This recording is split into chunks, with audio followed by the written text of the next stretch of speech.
Taking a look back at the last 7 rounds out of 8, the championship has just been wide open from day dot. BlackArts started with a bang, Josh Powen and Luke Bannister. Mohammed Ibrahim looked like he was going to race away with things with the fast start that he made. Season 1 champion Ali Hamilton also there. Who started slow but came strong as the season progressed. So Ibrahim, very much the man of the first part of the season. Josh Powen coming through in the middle part of the season. Mohammed Ali Hamilton coming up really fast at the latter stage of the season. So last round in Monza. Monza was interesting. Wasn't that a lot of fun? Ibrahim, after a couple of rounds where he had a trial by fire, in fact the winning ways, by winning the second race at Monza. And then of course, Josh Powen. He finished 13th in that first race and 14th in the second. So I'm a bit disappointed because I've been taken out in 6 out of 7 rounds. It could have been a lot better, unfortunately. Nakid wasn't the fastest driver in round 7, but he was the smartest driver. The way he played out the tactics of the slipstreams meant he won race 1 and in fact in race 2. Last round was a really good one, especially for us as well as a team, scoring a lot of points. Really happy with it. And Inigo Anton, as always, was very quick. His qualifying was good, but he's up against some really high-class competition. Got the lead at the first lap, but fell down due to collisions. With a good recovery drive, I was able to finish P3 at the end. 7 rounds down, 1 round to go. Silverstone, it's a driver's track. Double points. Who's going to win? You can have one lousy round and still be in contention going into the title. 128 points on offer. Anyone in the top 9 can win the championship. We're going to keep our head down race on race. Hopefully come away with a podium. Just stay out of trouble, and hopefully it can bring us up in the standings. Head out with a bang, results-wise, not a bang on track itself. Be more aggressive and shine so if we can get P3. I'll definitely push as much as I can and hopefully finish as high as I can. I feel like we're going to win it. I'm only like 50 points behind Ibrahim. It's definitely all to play for. There is a very good opportunity to steal the championship away. I mean, the goal is to win. I want to be leading as drivers champion, and in the team's championship we want to make sure we consolidate P2. I'm expecting a very, very tough race. It's going to be super close, and with double points, anything can happen.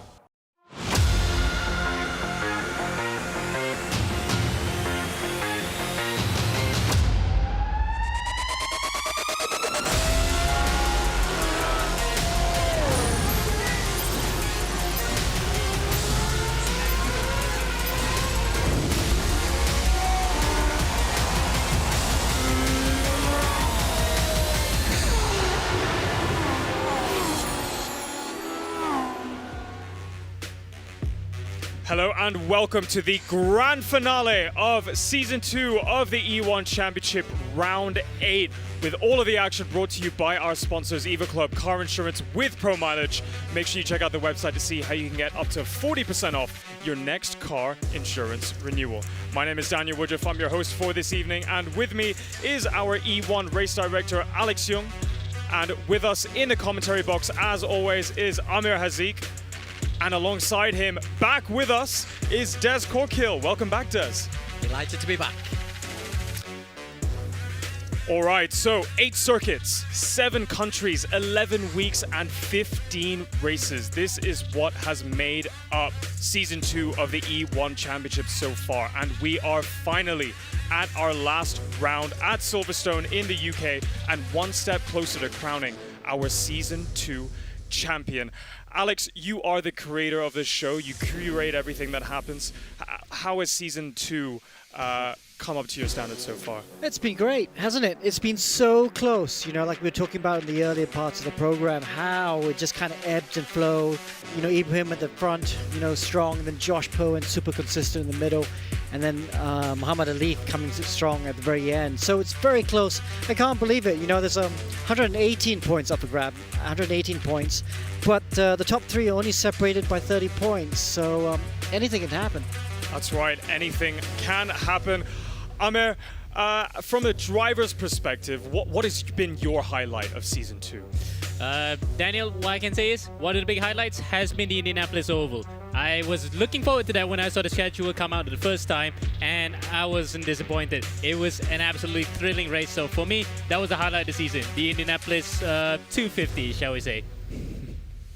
Indeed it was for me as well. And Des, you're finally back with us in the studio, and I know you love your overtaking. What can we expect from tonight's finale? Well, I think it's going to be a real pressure cooker for some of the young racers, because there's a lot of money up for grabs, and a lot of points up for grabs. This double points really does change the whole momentum. 118 points is a huge amount, so I'm expecting quite a few changes, and he who can keep his nerves will have the best chance. So our last race was at the Monza Combined Circuit in Italy. Our drivers were slip sliding in the Lotus 49 and they were trying to battle it out for as many points as possible. It was the second last round of the championship. Let's go and take a look at the highlights from a very hectic round 7. We're underway here at Monza, and that's a good start there from Inigo Anton. Oh, big accident, put it back. Nakib is going to take the lead away from Bannister. Nakib Aslan has a 1.4 second lead at the front of the field. Going to keep their slots back in the second position. Both of them ran wide. Perwin is out of the race. Nakib Aslan, he slipstreamed through the second corner. Oh, Nasty locks up, and Bannister goes up as well. Nakib is on his way to taking his second victory of the season. That's a good start there from Dominic Ang. Oh, that's a big accident already, and Garrido's out. Perwin's out of the race. Whoa, oh. What was that? Oh, 32. Oh, that car's flipped over and put it behind. There's more mayhem. Oh, there's a spin. Alif has been spun around. And oh, he's actually flipped it over the sausage. Ahmed Ibrahim, if he can finish in the top 3, he's definitely going to be leading this championship. Josh Thomas is in the lead. Ibrahim's getting a good run on all of them, and he's going to end up in P2. Ibrahim leads for the first time. As Nakib now goes around the outside and takes second place. As Thomas goes around the outside, coming to the Parabolica, and he's off onto the escape road. Ibrahim comes across the line and takes victory. And that was a lot of fun. Luke Bannister was quickest in qualification. The first time Ibrahim's been out of the fastest in qualification. Nakib Aslan taking P1 in race 1, just ahead of Bannister. Inigo Anton, a very good P3. In race 2, though, Mohammed Ibrahim coming good once again. 25 points for him. Nakib, a good weekend for Nakib. Puts him into contention. Josh Thomas, a good P3 for Safehouse. So for the weekend, the points, the combined points, 47 for Nakib, 38 for Mohammed Ibrahim, Luke Bannister with 32, Josh Thomas with 26, but it was a disastrous week for Josh Perwin. In the overall standings, Mohammed Ibrahim, top of the pile, 230 points, 223 for Josh Perwin. This is before we took the lowest round away. Now we've taken the lowest round away, and the lead is 12 points between Ibrahim and Josh Perwin, just 30 between Ibrahim and Mohammed Ali. In the team championship, Flash are running away with it. Ibrahim and Alif have been superb. There is an outside chance of BlackArts Racing pulling something out of the bag, but consolidating P2 is probably for them. The real interest in P3, Safehouse, Stratos, and to a lesser extent BlackWolf, all in that battle for P3 and the cash prize. Thank you, Des. We just saw our top 10 there. Alex, let's take a look at our top 5. I want to pull up a scorecard and show you the composition of each of our drivers' performances throughout the season so far to show you how they got there. And Alex, what this is showing me is that there is no single way to be in the top 5 in motorsports. I mean, how Ibrahim got to P1 with Josh Perwin only 12 points away has been completely different. And in fact, Josh has had the most number of podiums of any driver in the championship so far with 10, but Mohammed Ibrahim's only had 7 and he's leading the championship. Yeah, I mean, Ibrahim's the foundation of his championship charge has been his qualifyings, his race 1 wins, his pace. Just slipped up a bit in race 2. Round 6 also didn't go well for him, where he didn't score any points. And it's still really close, you know. The way Alif and Nakib in P3 and P4 have improved as the season has come on, and they've closed that gap to the top 2 has been impressive to watch as well. That's right, Josh showing us that consistency is key, but with Nakib, not as many race wins or podiums as he may have wanted this season, but he has still come away with 2 overall round wins, despite having a very tough start to the season. And that just really shows that team strategy and playing smart. I mean, he's walked away with some very smart race wins in both Indianapolis and Monza. I mean, that's very important. Yeah, and I think that also illustrates because those 2 races were fixed setup. They were different cars and they were fixed setup, so it was all down to the drivers. I think his experience with the Delara IR01, which we've run at the other races, you know, where it's not a fixed setup and you have to adjust the setup and tune it. You know, he's a bit inexperienced with the game, and that's where you can see he's fallen a little bit further behind from the others.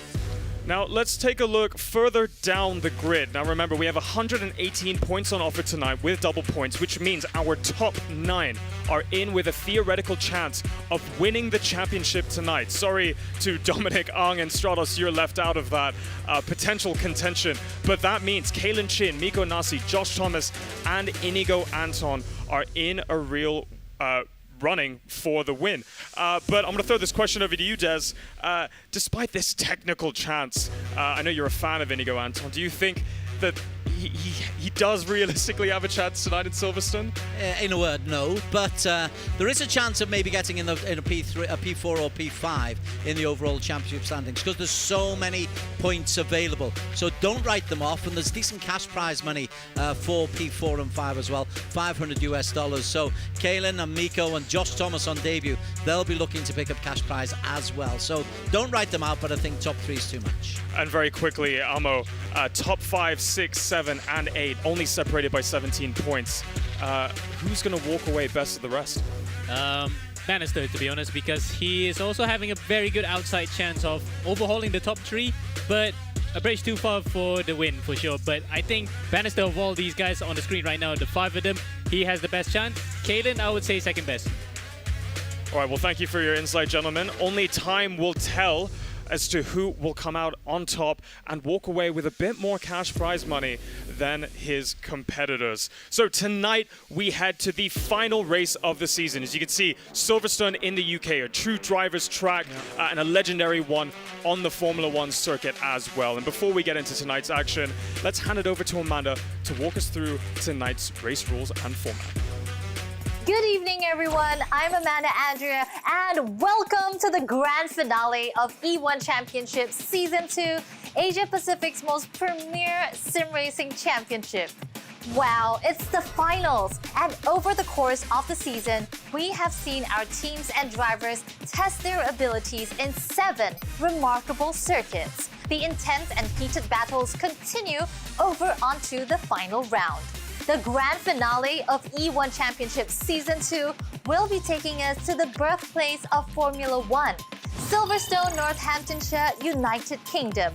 Home of British motorsport, Silverstone hosted the first World Championship race in 1950, and it is one of the oldest, fastest, and most formidable circuits in the world. This legendary circuit back then featured just 8 corners, while the modern circuit is 5.89 kilometers long and now boasts 18 turns. Silverstone stands apart from many other circuits with its speed through the corners and straights taken at full throttle, giving this track a difficulty of 8 out of 10. Over the decades, tweaks and shifts were made in an effort to reduce speed and increase safety. Despite these changes, the characteristics of almost all the corners remain the same till this day.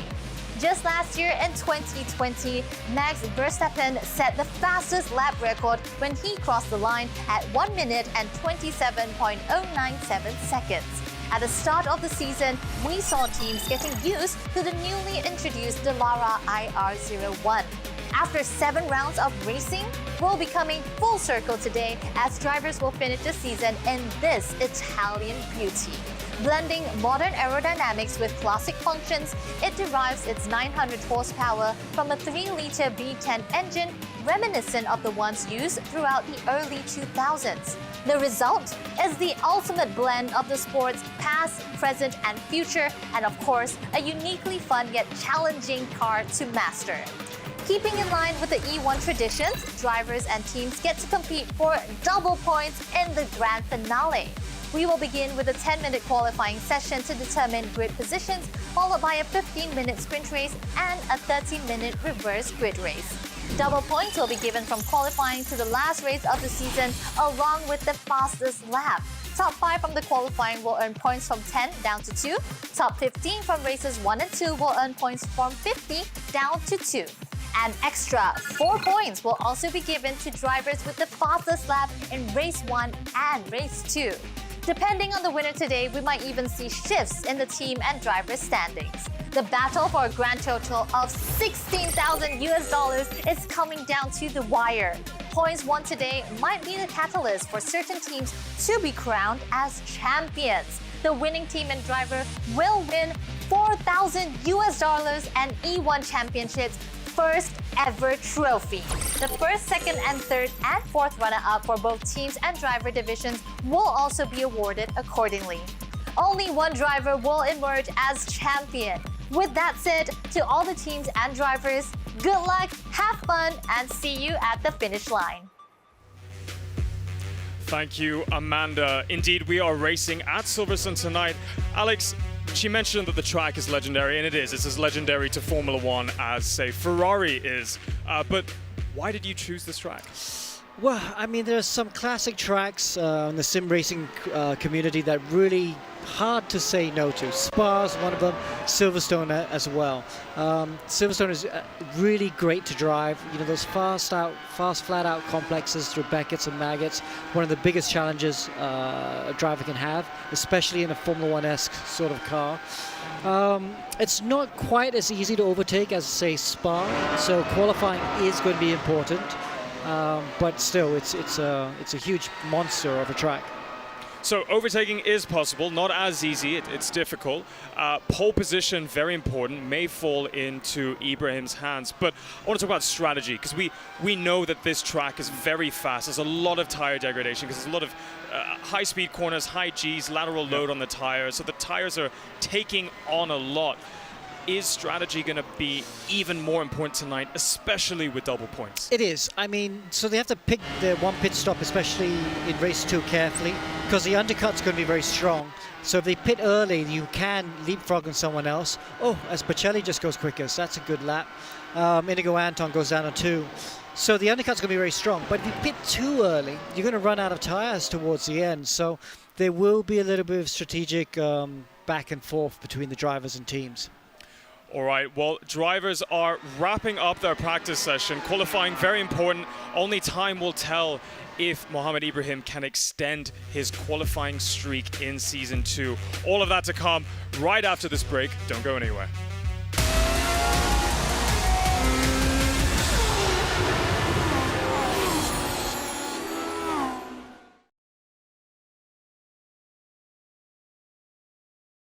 When I switched to Pro Mileage, I got 46-47% of savings. I paid $790 for it. Compared to any other insurer, the cheapest was $1,290. Pro Mileage was the only one that gave me $5,000 extra value to cover, yet still cheaper. My Volvo XC40 1 year premium 6,000 over ringgit. Then I start taking Pro Mileage. I say, huh? 3,200 plus ringgit. Claim went through pretty fast. I got my car back pretty quickly as well. Called them about 8 o'clock in the morning. I think within 1 hour it came.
the fastest driver and team win.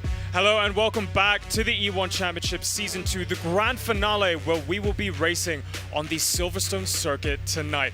All of the action brought to you by our sponsors, Evo Club Car Insurance with Pro Mileage. Check out the website, get yourself a discount.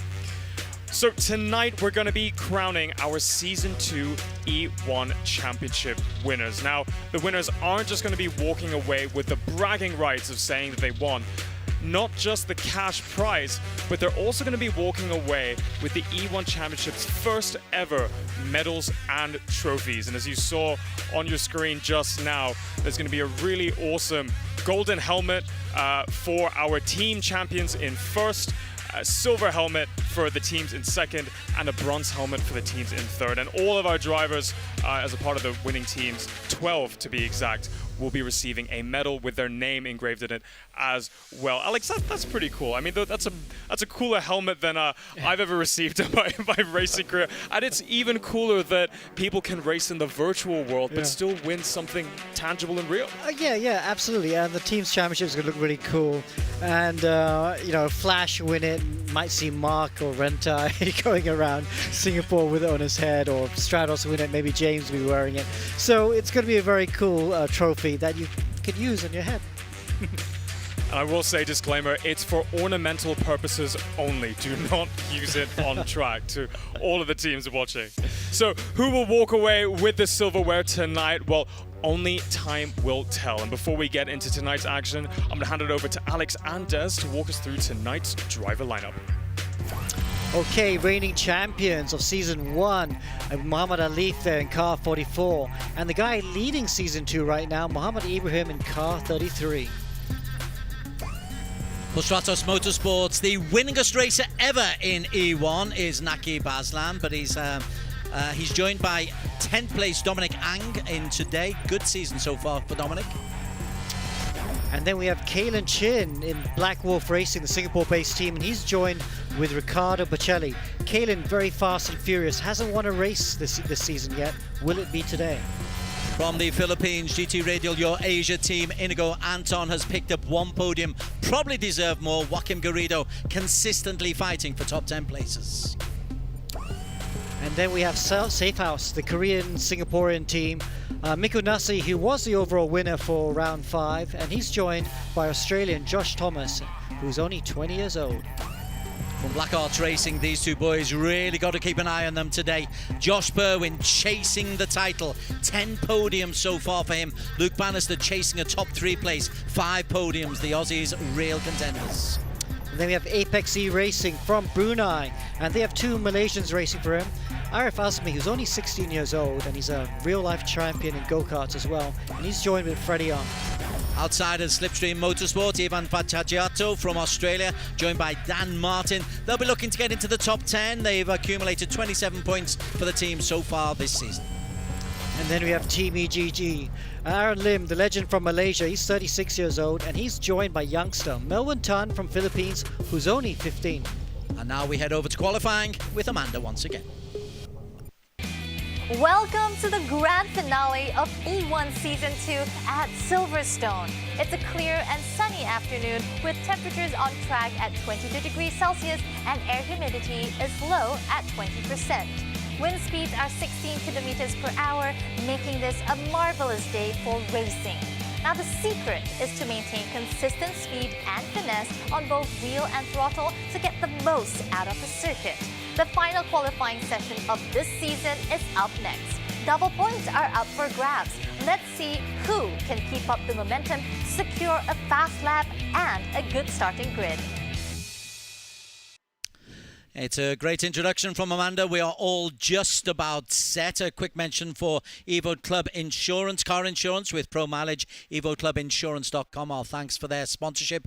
Amo, we are all set up. Silverstone, classic circuit, a lot of points at stake. Yeah, exactly. And double the jeopardy, we can safely say. 10 points for pole position this time. And overall, this season, it has been gone all to Ibrahim up until a couple of rounds where he, remember, in the previous round at Monza, he couldn't qualify because of an infringement. So he might want to actually add 10 more points to the 30 he has earned this season so far. It certainly would be a real bonus for him. I can tell you he is fastest in the practice sessions beforehand. So Mohammed Ibrahim looking good. And Silverstone ammo is a circuit for quick drivers. Yeah, as you said before in the intro, it's a real driver circuit. It's really fun. It's not necessarily fun for the spectators for the most part. Sometimes the racing can be a bit dreary, but for the drivers, everyone loves it. And I hope for the spectators, but for the neutrals, the racing will be exciting tonight, knowing what is at stake. Amo did not say that, I promise you. He just did not say that. It will be sensational stuff. We have got a 10-minute qualification period, and out there very quickly, let's get along with Mohammed Ibrahim to see what kind of a time he can put. He's very quick out onto the circuit. Amo, firstly, do you just want to talk us around this iconic circuit? Yeah, coming through the loop. This is the new area that was opened for Formula 1 in 2011, but MotoGP, they used it all the way in 2010. So it's been around for quite a few years, 11 years to be exact. So it's one area of the circuit where there's potentially a lot of action. This one you can go side by side, and remember back in 2014 between Sebastian Vettel and Fernando Alonso, they went side by side from here all the way to Copse at turn 1, and yeah, we're hopefully expecting the same thing here in the virtual world. Ibrahim has set a quickest time in practice. He has been fastest in 5 of the 7 rounds so far. And we just look at his sector times. They're quickest, obviously, at the moment because he's first out on the circuit. But nonetheless, Sector 1, Sector 2, Sector 3 is now in Sector 4. And he's looking good, although he's hit a little bit of the grass there, which will slow him down just a touch. Yeah, I think this is just the out lap, actually. We have no confirmation yet of the qualifying laps, so we'll wait and see, because look at the bottom of the screen there. There's the time. At last we can see actually the sector loops. So out laps are important here. They have to warm up the tires and they have to get the brakes in the right temperature, as he now comes out of the final corner to start his first lap here at Silverstone. Okay, we are on board the man who has regularly been quickest. We'll briefly move away from him. Inigo Anton was very quick in practice, was posting second fastest time here. As Josh Purwin is also out there as well. I'd really like you to comment on Josh Purwin, because he, I suppose, is the one who has got most to gain and most to lose here. Yeah, especially the fact that qualifying for him has been a hit and miss. He has 5 top 5s, but 2 of those have been out of it, and all the time Ibrahim has actually gotten points on him. So it's important now, it's paramount that he gets qualifying right at this very point in time. How's he looking at the moment? Is he on his loud lap or is he on a fast lap here? He's lapping pretty quickly, but he's not fastest. Mohammed Ibrahim is still fastest on his out lap. Let's look back to Mohammed Ibrahim. He is fastest through sectors 1, 2 and 3, Amo. Yeah, purple all the way, so it will be no surprise if he can actually record a purple sector as well in the 4th and 5th sectors. We'll have to wait and see, but purple right now, he's bang on for the 10 points here, Des. Yeah, it's looking good. 10 points available for the qualification. He's 12 ahead of Josh in the overall championship standings, but Josh needs to be quick as well. He just can't afford to let Ibrahim get out of his sights, because we've seen Ibrahim under pressure can crack, Amo. Yes, indeed, and especially the fact that in second races where he has not really excelled this year, he might want to avoid the same fate here for this round, as he takes provisional pole by 0.5 of a second, Des. 1:25.94. Josh Purwin, second fastest, 0.4 down. So it's a decent lap from Josh Purwin. Now then, let's have a look at Naqib Aslam, P4 in the overall championship standings. There is time to race. There's 6.5 minutes still to go, but I tell you, Mohammed Alif hasn't set a time yet. In fact, Alif hasn't been out on circuit yet. Yeah, he's still in the pits, actually, so amazingly. Well, we're going to have to find out pretty soon what's going to happen to Ali. But for now, we're looking at Naqib. And unfortunately, we don't have the sector loops at the bottom. Looks a bit smooth so far, even if it is not an improvement. Okay, so Naqib Aslam. He was very confident before the race. It's very unlike Naqib to actually shout the odds, but he was saying, listen, I think I can win with this, with so many points available. What's your thoughts with Naqib? I wouldn't want to blame him to be a bit bullish right now, because double points on offer, anything can happen in the final race, and yeah, he might want to sneak in there, but he wouldn't want to actually stick out his neck a bit too soon and be actually the one bitten at the end. He just has to get on the job right now, and so far at least he has not set a time yet, but I think this will be quite a competitive time from Naqib. As you can see, bottom left of your screen, Mohammed Ibrahim is again pushing another fast lap out. He's already fastest with a 1:25.74. What can Nakib do? He's not going to be in that 1:25.736. Nakib Aslan hasn't set a time yet. That's quite weird, actually. I thought for a second his sector loops were registering, so might have been a corner cut somewhere that actually prevented lap time from being recorded. So he's going to have to go around again to actually get lap time on the board. Gosh, we said that. Josh Perwin has set a second fastest, 1:26.32. I can tell you, Mohammed Alif, Team Flash, isn't out on the circuit. I'm wondering if he's got connectivity issues. Yeah, that would be quite bad, especially for the championship standings in terms of Team Flash. They are still fighting. They have one trophy at hand, to say the least. They can win it here, but they need both drivers to actually stand a chance to actually give them that title.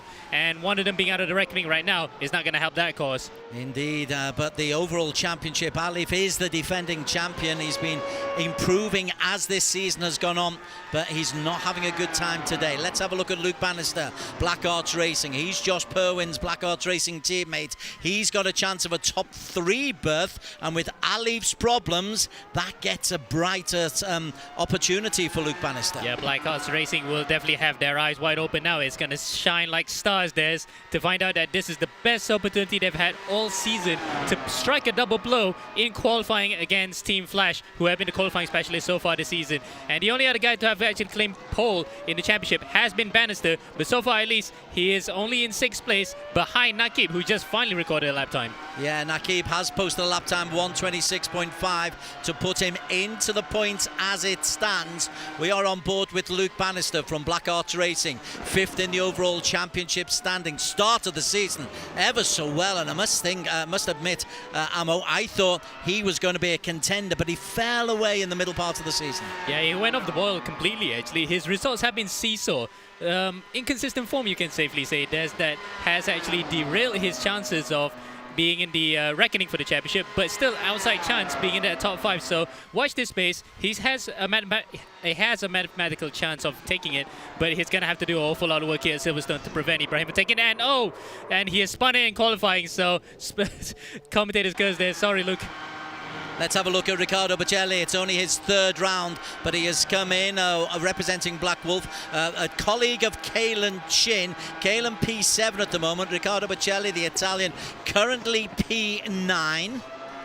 BlackWolf, he's head faster than Mikko Nassi, which says something. I've got to report, though, that Alif Hamilton has still not got out onto the circuit, Amo. Oh, this is disastrous for Team Flash. But I might just stick my gun out here, neck, how you say that for Ibrahim, that might be one less distraction for him, because we don't know what Alif's intentions would be in terms of team orders, because he's still fighting for the championship itself. And if they have both Team Flash cars up there challenging each other and potentially might have an accident, that will give Josh Perwin the opportunity to take the lead away from Ibrahim. That might be bad as well. Riccardo Bocelli has just got himself up into P7. Inigo Anton in P3. He's on a quick lap at the moment. 1:26.45 was his previous best time, but Inigo can't go any better than P3 at the moment. So it's Ibrahim, Josh Perwin, Inigo Anton, Josh Thomas from Team Safehouse in 4. That'll be worth 4 points. Naki Baslan currently in P5. The clock is ticking down, and Alif Hamilton is not going to get out on the circuit at all. Yeah, he's got back right at the back with Melvin Tan, and Melvin just came back to the pits anyway. So yeah, right at the back for Alif. Not a good way to start the final round of the season. We're on board with Josh Thomas, currently P4.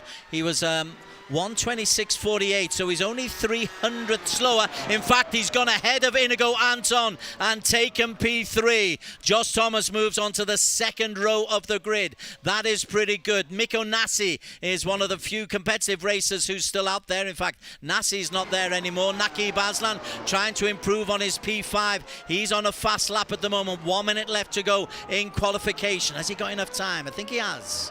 Yeah, so far Sector 1 and Sector 2, he is ahead of Bannister, but we're not really wanting to look at that right now. We want to look where he is in relation to Mohammed Ibrahim, and it looks as though it might just be no improvement so far. 1st and 2nd sectors, we'll have to wait and see what happens in Sector 3. Personal best, so he is improving slightly. Okay, so Naki Baslam. I suppose he's got Inigo Anton in his sights. He needs to be 2/10 quicker to get up into P3. That could be crucial because it's 10 points, 8.6, 4 and 2 for the top 5 in this double points round. Naki Baslam currently in P5. You can see his own anxiety though, and decide to abandon that lap. He wasn't going to go any quicker. That leaves Luke Bannister, the only man out on the circuit, and he's pulled it short as well. Qualification is over. Ibrahim to pick up 10 points. Josh Perwin 8. The top 2 in the championship standings in the same positions. Alex Young. Wow, another great pole position. Mohamed Ibrahim. That was quite a lap there. Did 2 good laps there. Good enough for pole. I know you I know you can't celebrate because you got race 1 coming straight up. Yeah, it was a great pole there. I'm thankful to God again, for the pole. It was a very difficult quali because, you had to push really hard on this track to get a good lap time. So it's quite a stressful quali.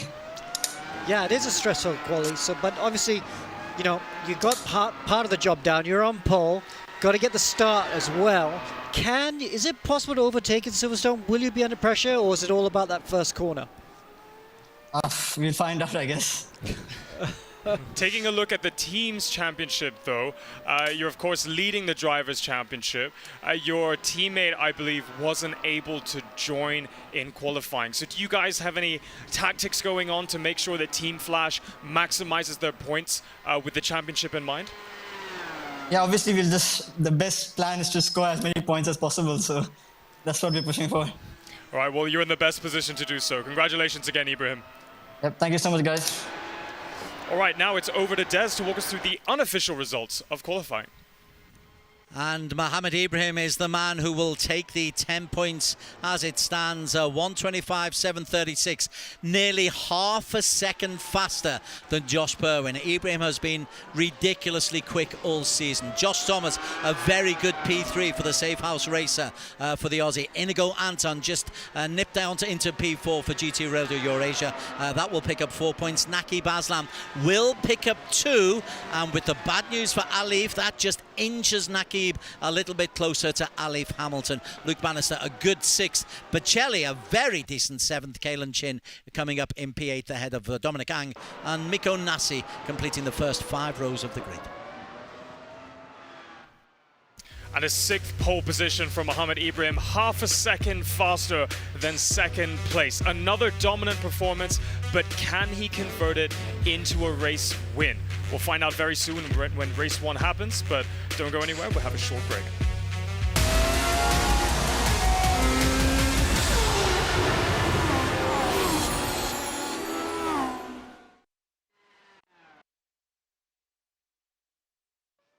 When I switched to pro mileage, I got 47% of savings. I paid $790 for it. Compared to any other insurer, the cheapest was $1,290. Pro mileage was the only one that gave me $5,000 extra value to cover, yet still cheaper. My Volvo XC40 1 year premium 6,000 over ringgit. Then I start taking pro mileage. I said, 3,200 plus ringgit. Claim went through pretty fast. I got my car back pretty quickly as well. Called them about 8 o'clock in the morning. Within 1 hour it came.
And Arif Azmi, there's a crash already early on. Oh, there is all kinds of carnage. One championship. Whoa, Jan gets flipped off. Nico Nassi is out. Oh! Scored the back marker. Whoa! Look at that alley for Perwin. Ibrahim is in the wall at turn 2. Bannister spun in the middle of the field there. Even bigger. That's Ibrahim actually involved again. Yet another yellow flag there. Oh, well, that's a BlackArts car. In fact, Naki hits Mika on the way back to recover. Look for the behind Landslaw and Nico Nassi. Oh my word. A very similar accident. But see what happens after. It's not sure whose car is that. Spot 98 vibes intensifies here. No, that was a net code. Ready into the barriers on the outside. That's already an accident. A car in the water. Net code. Unlucky. There we go. And that's another start like an accident. Nico Nassi getting taken out. Here's that. Alif was on the inside, but the contact between the two of them. Big accident, put it back.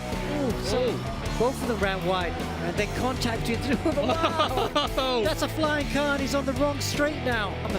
Big accident. That's a big accident already, and Garrido's out. Who's that? 32. That car's flipped over, and that's Vantagiato. Vantagiato has dropped his way through the field. Has put it behind. There's more mayhem. There's a spin. Alif has been spun around, and he's actually flipped it over the sausage curb for good measure. Whoa, the stunt. Hello and welcome back to the grand finale of the E1 Championship Season 2. I love that bit there. The beauty of e-racing is that you can enjoy the crashes, unlike real motorsports. I know I probably shouldn't ask this question, Alex, but do you have a favorite crash from the season so far? There were quite a few. But yeah, I mean, it's a good thing, I guess. You just see some of those crashes in real life and be going, okay, that's going to be a lot of money. Yeah. That's going to be $500,000 worth of damage. But so they're able to reset and carry on. Well, it's important not to crash because consistency pays off. We see that with Josh Perwin, who is currently in P2 in our Drivers' Championship standings, with all the consistent podium finishes that he has had this season. But looking at consistency just now in qualifying, one driver who wasn't there was Alif Hamilton through no fault of his own. He had a couple of issues. Is this going to play a big part in the overall championship standings? Big time. I mean, because he's still not in the server at the moment. Just rotten luck. Just seeing on Discord just now, just can't get in the server, so he's going to have to start the back from qualifying if he can get to the server now. One of the drivers said you have to just keep restarting your PC because there's been a problem today in trying to get him onto the servers. But that's the problem with online racing. Sometimes this happens. So I'm hoping Alif can get in because if he starts at the back, at least he can still try and make his way to the front in race 1. Well, the nerves will be playing in full force for Alif in his sim as he tries to get ready for race 1. But another driver that is going to be facing a lot of nerves going into the last 2 races of this season is Josh Perwin. He's fighting for P1 in the championship. He's currently in P2. Let's go ahead and chat to the young Australian. Josh, not pole position in qualifying, but another healthy collection of points. I'm sure you're calculating every single point as you go along. What's the strategy for race 1? Well, hopefully we can stay in the slipstream of Ibrahim, and if there's a chance to make an overtake, I will. But yeah, it's a big shame about Alif. I brought up a suggestion about restarting his PC, and I think that's worked, which is good. But it's kind of turned it in, unless me and Ibrahim have rotten luck, this race is kind of turned into a 2-horse race. So hopefully I can either keep it consistent and then try and push in race 2 or try and make the overtake here, but we'll just have to see how it pans out. And with Alif starting from the back with his issues, we saw earlier on in the show you were saying you really want to consolidate that P2 for you and your team overall. Do you think that this is really going to help you guys? Well, of course, because I think if he qualified, he would have been up there in the battle for the front row with me, so it's helped me out a bit, but still it's a shame to see something like this happen to one of our competitors. So hopefully he can bounce back and maybe be up at the front in the second race. All right, well, double points on offer for everything tonight. Best of luck, and we hope it goes down to the wire. Thank you. He won't hope it goes down to the wire. He hopes he's going to win. I was telling him what I was hoping for. All right, well, the results are ready for Des to walk us through the official qualifying results. Yeah, these results through Evo Club Car Insurance with Pro Mileage. Mohammed Ibrahim confirmed 10 points for fastest. Josh Perwin 8 for P2. Josh Thomas a very decent P3 for the Australian. Inigo Anton quick as ever for the GT Radial Eurasia driver. And Naki Baslan picks up 2 points for Stratos Motorsports. So after qualifying, these are the standings. That lead from Ibrahim has just edged from 12 to 14 points. It could be crucial. Poor old Alif stranded on 200, but Nakib's been able to just edge a bit closer to Alif. And Luke Bannister, 157. Josh Thomas, 144 points. Inigo, he edges closer to a top 5 position as well. So little moves have already been made. The first arrows have been fired in this fabulous finale. I love how close that is, and I think with Alif Hamilton as well, one change in the Drivers' Championship I forgot to raise was it opens up P3 for Naqib Aslan in the championship, and that's a lot of prize money, 4th to 3rd. Absolutely. So, you know, Naqib's going to be seeing that. He'll have registered that and going, right, if I finish P2, P3, maybe even P1. Naqib was not going to rule out going for P1 if he has a chance. He's a real attacking driver, he's very good with the racecraft. But another guy good with the racecraft is Alif. If he can get into the server, I can see him making a lot of positions. And at the moment, I think he is in there. Not sure. He's in. All right, well, as we get ready for race 1, it's over to Amanda to introduce us. Congratulations and well done to the drivers for qualifying in top 5. A good grid position is always a great way to begin the day. As drivers prepare for the 15-minute sprint race, the circuit's several high-speed corners and relatively short straights will require teams to run with high downforce levels and less emphasis on top speeds. Who will be pulling off risky moves and laying it all down on the line for double points? Let's find out as we head into our first race. I'm rather excited by this. Amanda set that up absolutely perfectly. The qualification was dramatic. Ibrahim was fast. Amok, thoughts? Well, he's got not one-handed trophy, as I said it before, what Team Flash happened to do, but that's going to go a long way in helping out Flash's chances, especially after what happened to Alif when he couldn't even get onto the server. So this is important. This is just like we can safely say, first blood to Ibrahim in this championship fight. 50 points available for the race win, though. You make a mistake, it could be catastrophic, because 50 points goes out of the window. Yeah, it's almost Krakatoa levels of this catastrophe, if I'm honest. Okay, quick reminder, Evo Club Car Insurance with Pro Mileage, they are our sponsors. We are delighted to say that in the warm-up, our Mohammed Alif has got himself back into the server. There is the visual evidence of it. I'm sure nobody will be more relieved than Alif, but he'll be starting right at the very, very back of the grid. Let's have a look in just a short while on how that grid will look. But Alif is good enough to manipulate his way into a decent position. He'll be at the back. But it's Ibrahim on the front row alongside Josh Perwin. Josh Thomas on the second row alongside Inigo Anton. And third row, you've got Luke and Naqib Aslam, Ricardo Bocelli and Kalen Chin, Dominic Ang and Miko Nasi on the fifth row, Joaquim Garrido and Arif Azmi. We've not mentioned them on the sixth row. A little bit further down, you've got Vantagiato and Dan Martin, and then right at the back, Melwin Tan and Alif Hamilton. Let's keep a close eye on Alif, see how he copes. We are just about ready to go. Yep, they're gridding up right now, so that's iRacing protocol. Now we're going to get underway for sure. Okay, let's have a look at the start as the lights go on. 5 lights are on. When they go off, we will be underway. And Mohammed Ibrahim gets off to a solid start, but also from the back did Naqib Aslan. Josh Perwin has just tracked Ibrahim. Ibrahim gets a nice first corner. Behind them there's a problem. I think it's Luke Bannister has dropped right the way down, but at the front, that is where all of our attention is, and the front two are Ibrahim and Josh Perwin. Perwin trying to stay in the slipstream. Oh, there's somebody else behind us actually crashed, and I think that's Vantagiato. Vantagiato has actually whacked into the barriers on the way to the Wellington Straight. But that's the start that Ibrahim needed. He got the whole shot, led away, but Perwin's not going to give that up. there are guys right behind here who are willing to take away the thunder from Ibrahim.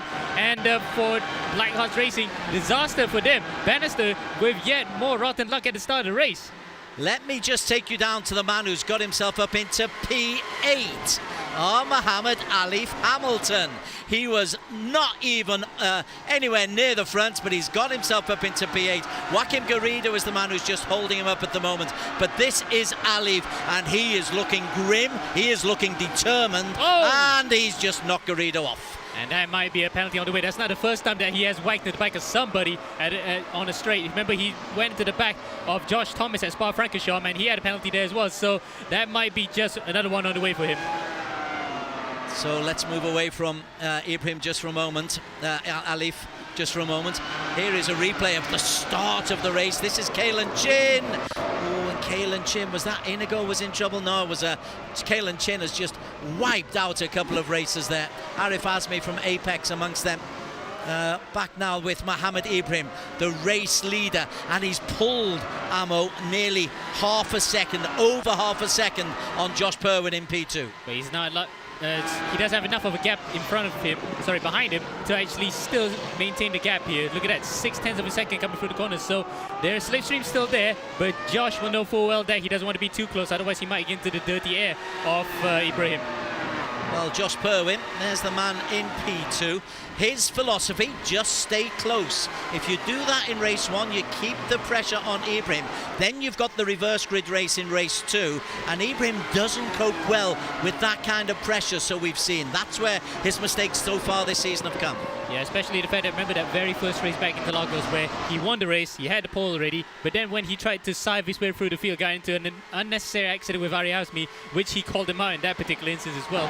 So it seems as though his second races have not been his strong point. He has only won 2 of them actually, so in all honesty, Ibrahim just probably wants to just get on with it here by getting the first 50 points and hope and pray that the other drivers challenging him might falter in that second race. A little bit further down, Alif has got himself up into P5, just gone past Pacelli. He's got Josh Thomas in front of him, but Alif starting from right the way at the back of the grid, inside the first, 3 minutes, has got himself up from P17 into P5. Phenomenal racing. Whoa. And behind him, more mayhem. That's Bannister. No, Josh Thomas drops off. Yeah, Thomas and looks like Riccardo Pacelli actually, because that was a Safehouse and a BlackWolf car getting involved. So those are the drivers that actually gave Alif a bit more breathing room here between himself and Dominic Ang, who had actually a slow start, managed to actually still stay in the top 5. Dominic Ang is the man in P5. Back up at the front, you've got Ibrahim. Nakib Aslan, sorry, just going away. Nakib Aslan, he's got himself in P3 as well. Now, this is what you spoke about earlier on. It can become a little procession unless you can get close up and within the slipstream. Yep, something like Josh Purwin had at the start of that, which was about 0.6 of a second. Now it's increased by half of that, 1.2 seconds now. So it's not easy to follow here with these cars, and I believe Josh might have lost the slipstream here. So Ibrahim has taken initiative now with just 4 minutes in. We know it's just 4 minutes in, but it looks as though Ibrahim has gotten this race under control for now. There is Nakib Aslam in P3. Let's go back up to the race leader, Mohammed Ibrahim. There he is in splendid isolation, a 1.3 second lead. Wow, he has just got some incredible pace. What he's got to do is just keep that consistency going, because this already, Amo, is his race to lose. Absolutely, Des, and look at that fastest lap of the race just now, a 27.4, 5 times of a second faster than Purwin. That's how he actually built that gap up. Purwin has no answer to him for now, but he has to keep the pressure up. You never know what's going to happen. You never know if Ibrahim would do the kind of mistake that we don't anticipate him to do. He might just hit a wrong curve somewhere and spin out of the race. Not completely out of the race, but out of the reckoning, and Josh will have every opportunity to grab those 50 precious points in his first race. Let's have a look at Luke Bannister. Luke had a pretty good qualification, but has been involved in an incident that took him way back, but he's got himself back up into P6. Maybe a chance to introduce Alex Young into the conversation. Alex, we're a third of the way through this first race. It's looking good for Ibrahim for the championship, but Josh Purwin's not giving this up, and neither's Luke Bannister for a top 5 place. Yeah, I mean, you know, with Alif having troubles in qualifying, BlackArts must have thought, right, they might have a chance to get a bit closer for the team championship. That's not happened with Luke Bannister going backwards on those opening laps, but he's doing a good job to recover, up to P6 now, and it's a great battle turning out right here. Four-way battle between Ang, Bannister, Thomas, and Inigo Anton, and Bannister goes to the inside and makes the move his. So Luke Bannister now up into the top 5, ahead of Dominic Ang. Although, who's that one dropping back? That's Bannister. That was Bannister. Bannister. He hits Ang. Oh, it's a three-way collision, and Inigo Anton, the innocent bystander in all of that. Oh dear me, poor old Luke Bannister had done that work and then drops back into P8, back up to the front man. And this is Mohammed Ibrahim, who's got a lead now, 2.2 seconds. Where does he have this speed? It's just a matter of practice and the fact that he's so familiar with the iRacing platform. He's just serenely in control. Look at that. He can just throw the car around and still manages to actually pull ahead of Perwin, who just doesn't have an answer to this for now. This first race, well and truly at this moment in time, is in really the firm hands of Ibrahim. He's definitely not going to lose this for now. Josh Perwin is the man in P2. Our focus very much on those two. Naqib Aslan, this is an interesting one because he will pick up points.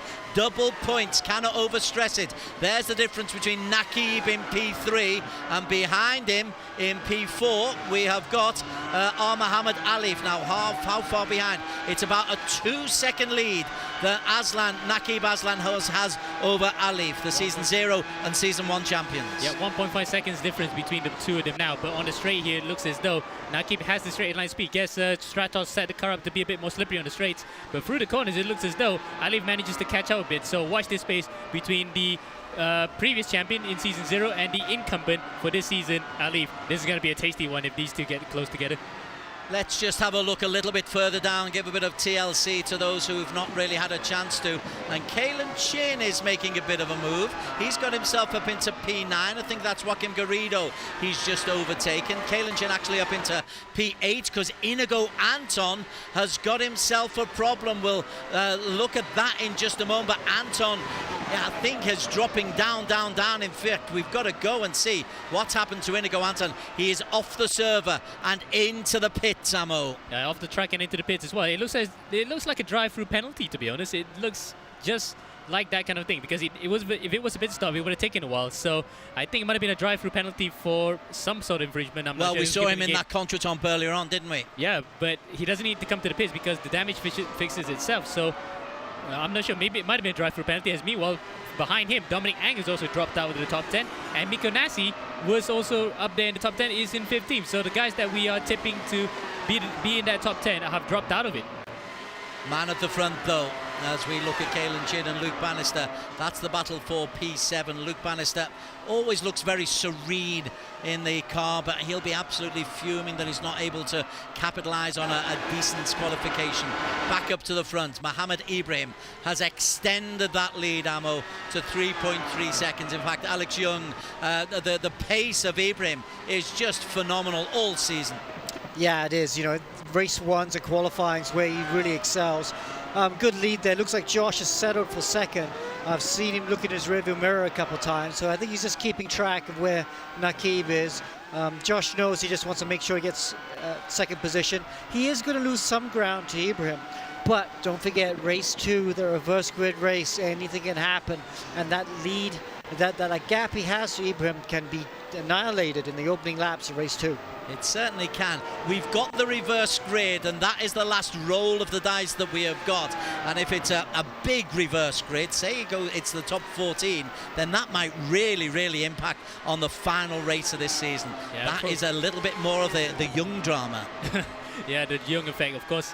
A bit of a pendulum swing in that regard for certain drivers, but for Josh, it might not be any difference because he'll be right at the back anyway with Ibrahim, as we have confirmation now it's top 14 that will actually be reversed for the grid. So 14th, and Dominic Ang will, if he stays where he is, will be on pole position for that one. But for now, we're looking up at the front, 3.7 seconds. It looks as though Poe and Ibrahim are at a stalemate. But Alif is closing on the back of Naqib Aslan. That is the battle that we can really have a look at there.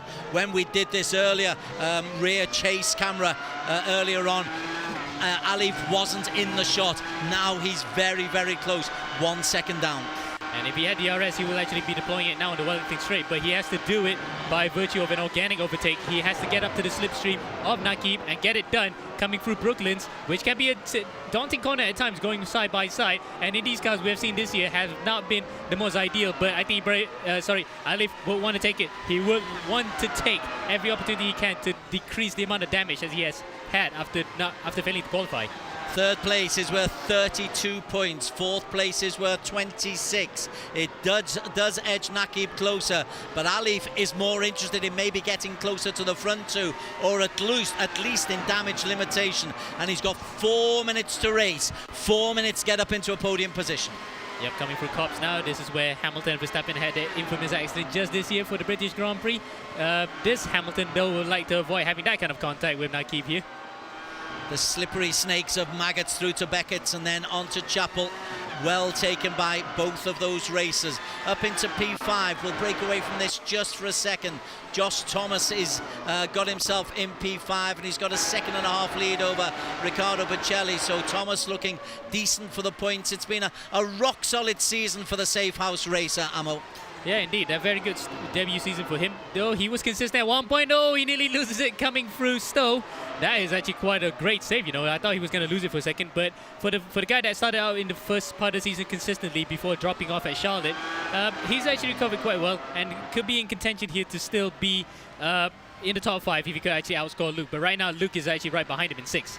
I can tell you that Inigo Anton is back on the circuit. He's down in P11. He's just overtaken Slipstream driver Dan Martin. He went past Arif Azmi, so he took that. We're assuming it's a drive-through penalty, or maybe he had some real damage, but he went off the circuit. But he is out of the serious points.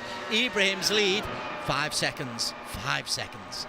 No way now, no way back for him. As that's a back marker right now, so I'm actually impressed that he has actually caught up the back marker, but that's because Mikko Nassi had problems of his own, and now that might be a bit of a problem here, but this is not like some of the other drivers that he has met this season where back markers have caused trouble for Ibrahim. He will definitely know full well that he can overtake Nassi safely, and Nassi also likewise will get out of the way and not cause too much histrionics.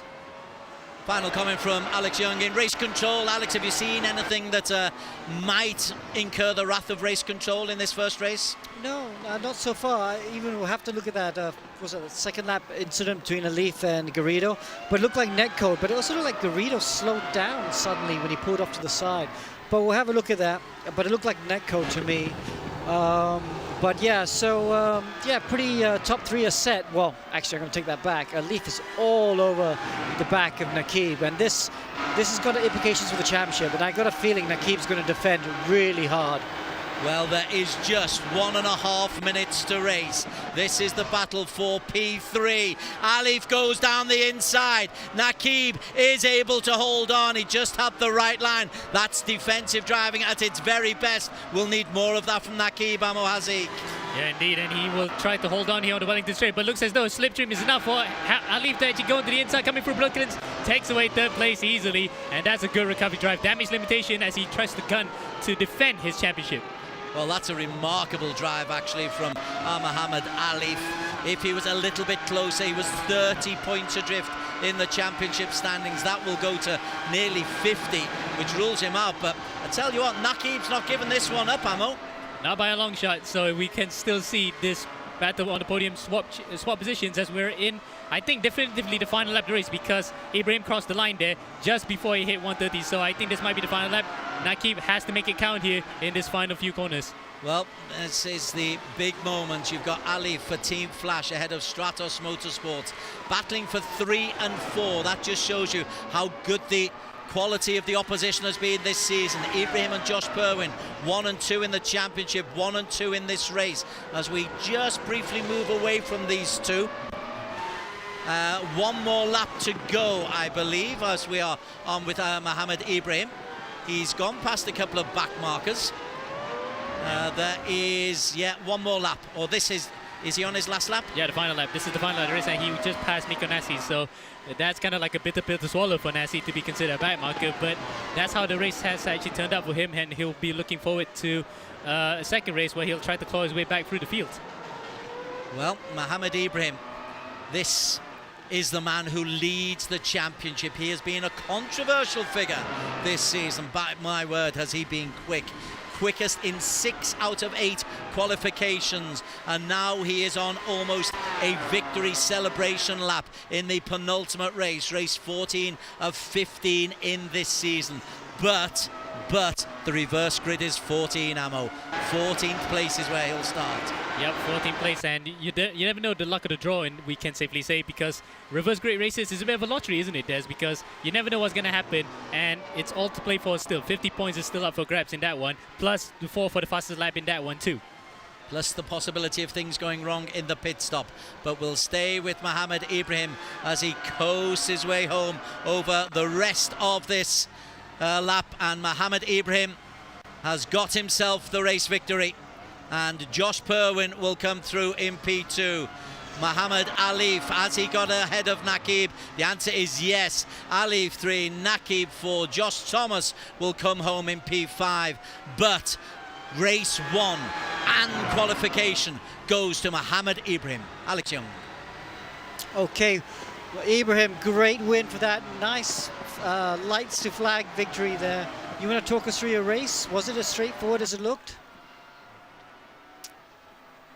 I mean, yeah, it's a great win, but the races are never as straightforward as they look, because you're constantly managing tires, keeping the car under you, and like full concentration, like not to make any mistakes. How was the tire wear? Was it because the Silverstone's hard on tires?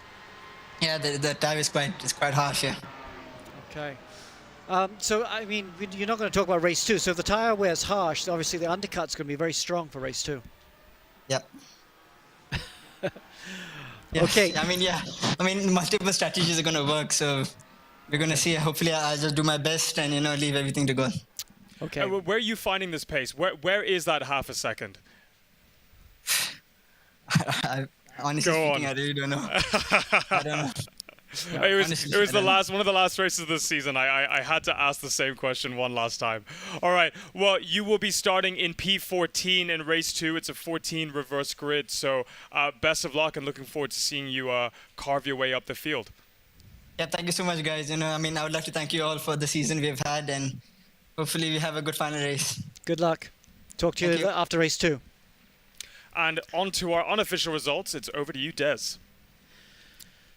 And for the unofficial results, well, Mohammed Ibrahim has the race win. It's got to be confirmed, but there wasn't anything remotely controversial. Josh Perwin fairly early on settled for P2. And on this occasion, that's worth 40 points, 10 points adrift. He will be 24 adrift of Ibrahim. So a win and for Perwin will not necessarily guarantee him the title in race 2. Mohammed Alif, what a performance in P3 for 32 points. Aslan in 4, Josh Thomas in 5. Kalen Chin a decent 6. We didn't give him much time on screen, but Chelly is proving to be a very decent racer for BlackWolf in P7.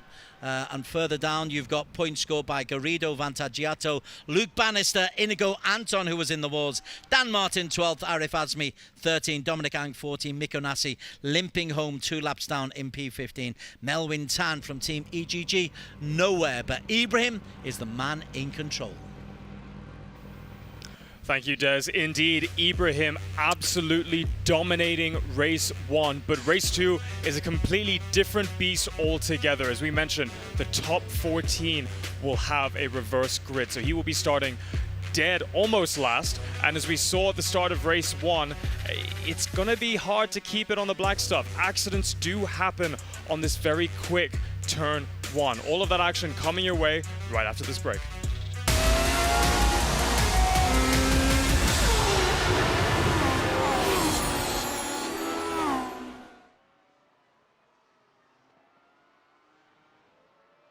When I switched to Pro Mileage, I got 47% of savings. I paid 790 for it. Compared to any other insurer, the cheapest was 1,290. Pro Mileage was the only one that gave me 5,000 extra value to cover, yet still cheaper. My Volvo XC40 1 year premium 6,000 over ringgit. Then I start taking Pro Mileage. I said, 3,200 plus ringgit. Claim went through pretty fast. I got my car back pretty quickly as well. Called them about 8 o'clock in the morning. I think within 1 hour it came.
May the fastest driver win. Welcome back to the E1 Championship Season 2, the grand finale at Silverstone. Those helmets are the trophies that will be going to our team champions in first, second, and third.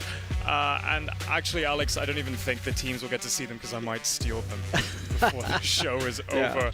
Now, we just wrapped up race 1, and for me, I think this was Mohammed Ibrahim really wanting to, stamp his mark in the championship and end the championship as strongly as he possibly could. I mean, he ran away with a 7-second lead.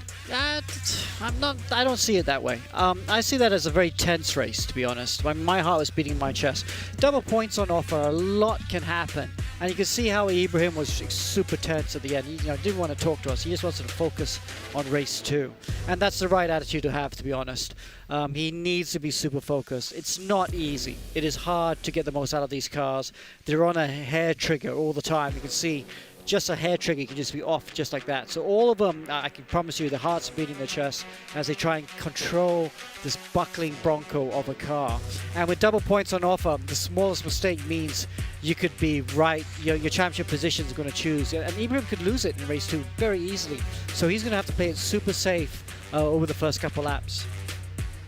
And we see Ibrahim with his racing line actually on the grass. We saw a lot of drivers actually struggling with that tire wear in race 1 and some spinning by themselves. Yeah, you know why he does it on the grass? He does it on the grass because there's a thing in the game where if you run on the grass, it lowers the temperature of the tires a bit. So it's a bit better for tire wear, a bit more grip because you keep the temperatures a bit lower. So it's clever. I know Mikko Nasi's picked up on that, but you can see some of the others haven't picked up on it, if it works. Well, speaking of tension in the championship, it was an extremely close fought battle between Alif Hamilton, who eventually finished in P3, and who is realistically his championship rival right now, Naqib Aslan, fighting for 3rd and 4th in the championship. Let's go ahead and speak to the Team Flash driver first. Alif, that must have been extremely tense. I mean, it was hard enough driving this car with the tire deg that you guys are experiencing, but you missed qualifying and you had to start from dead last, and you did an amazing job going up to the front. Tell us about your race. Yeah, I mean, the qualifying thing was a bit of an unfortunate thing. I mean, these things happen in sim racing. I think Ibrahim got it once. But yeah, I mean, my focus was just to salvage as much as I could. Yeah, pace-wise, I felt I was, the most prepared out of all the rounds because I put in so much more practice than previous rounds. But yeah, I mean, my tires were fried towards the end. I think if you saw me, I was just drifting around trying to keep the thing pointed straight. But yeah, just thankful for the P3 and now just full focus ahead of race 2. And we've been acknowledging how hard it is to drive these cars towards the end of the race. I mean, we saw you drifting. We saw a few others actually spin in the middle of the race by themselves just because the tire degradation was so high. Can you give us a bit of insight as to what a good strategy would look like for the tires in race 2? Because it's much longer. Could you 2-stop? Nah. Could you 2-stop? I think 1-stop is there, no? Yeah. I don't know. Yeah, I mean, just for the viewers, yeah, I mean, you have to really manage the way you're driving, especially how you take care of the rear tires in these cars, especially in Silverstone where there's so much more load.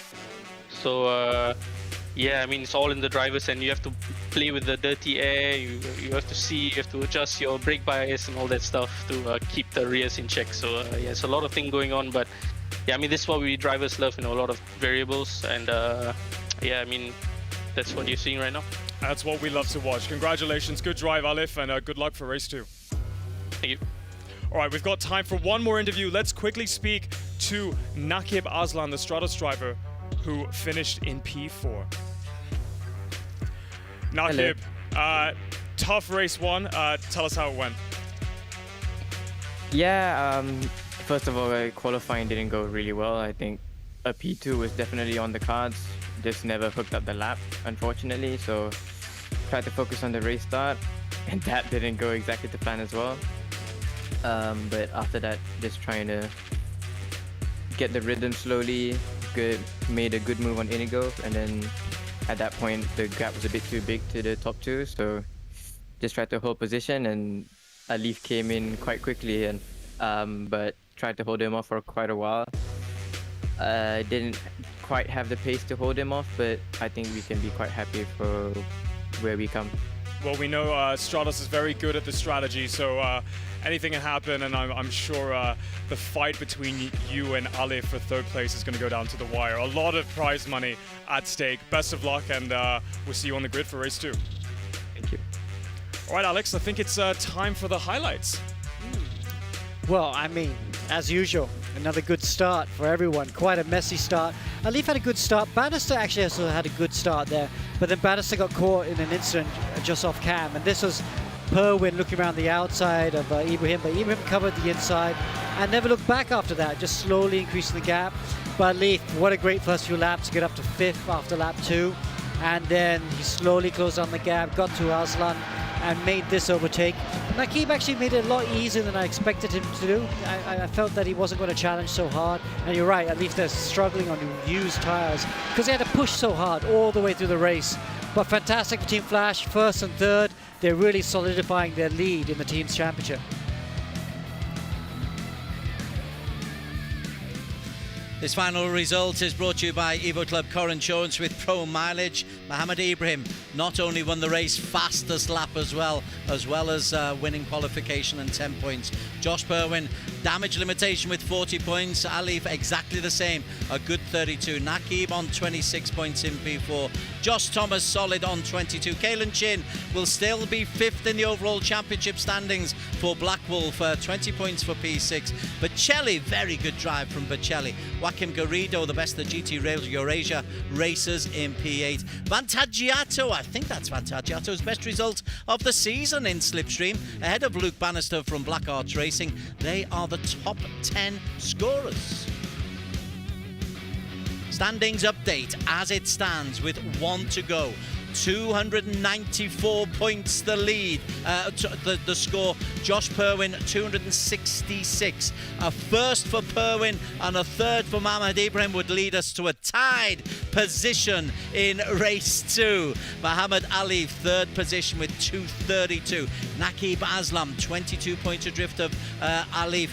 Kalen Chen 40 points adrift of Nakib. Nakib has a nightmare. Kalen, you never know, could still nip into the top 4. Luke Bannister 1 point down on him, and Josh just 3 points down on Luke. Mick Onassi on 150. He's still in with a chance of a top 5 finish and a cash prize. Inigo Anton, poor result today, just back from some real racing, I understand. He's in P9 still. Dominic Ang down in P10 on 89 points. Thank you, Des. Alex, 28 points separate 1st and 2nd. Is there anything Josh can do strategically, a wild card he can throw in the mix to hop, skip, and jump his way into 1st? It's not in his hands totally, so he just has to focus on doing the job. Has to get a good start. He has to be a bit aggressive off the start. He can't be too relaxed. But again, he can't afford to get taken out either. He has to go for the win. He has to take some risks. And he just has to hope that Ibrahim gets involved in some crashes and doesn't finish with the required points he needs.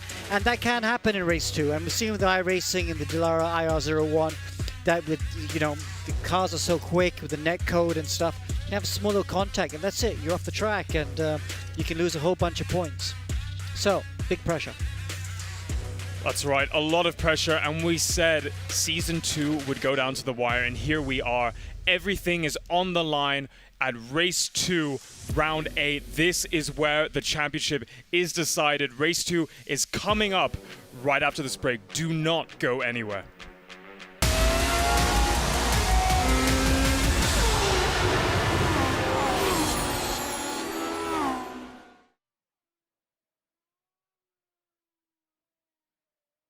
When I switched to Pro Mileage, I got 46-47% of savings. I paid $790 for it. Compared to any other insurer, the cheapest was $1,290. Pro Mileage was the only one that gave me $5,000 extra value to cover, yet still cheaper. My Volvo XC40 1 year premium 6,000 over ringgit. Then I start taking Pro Mileage.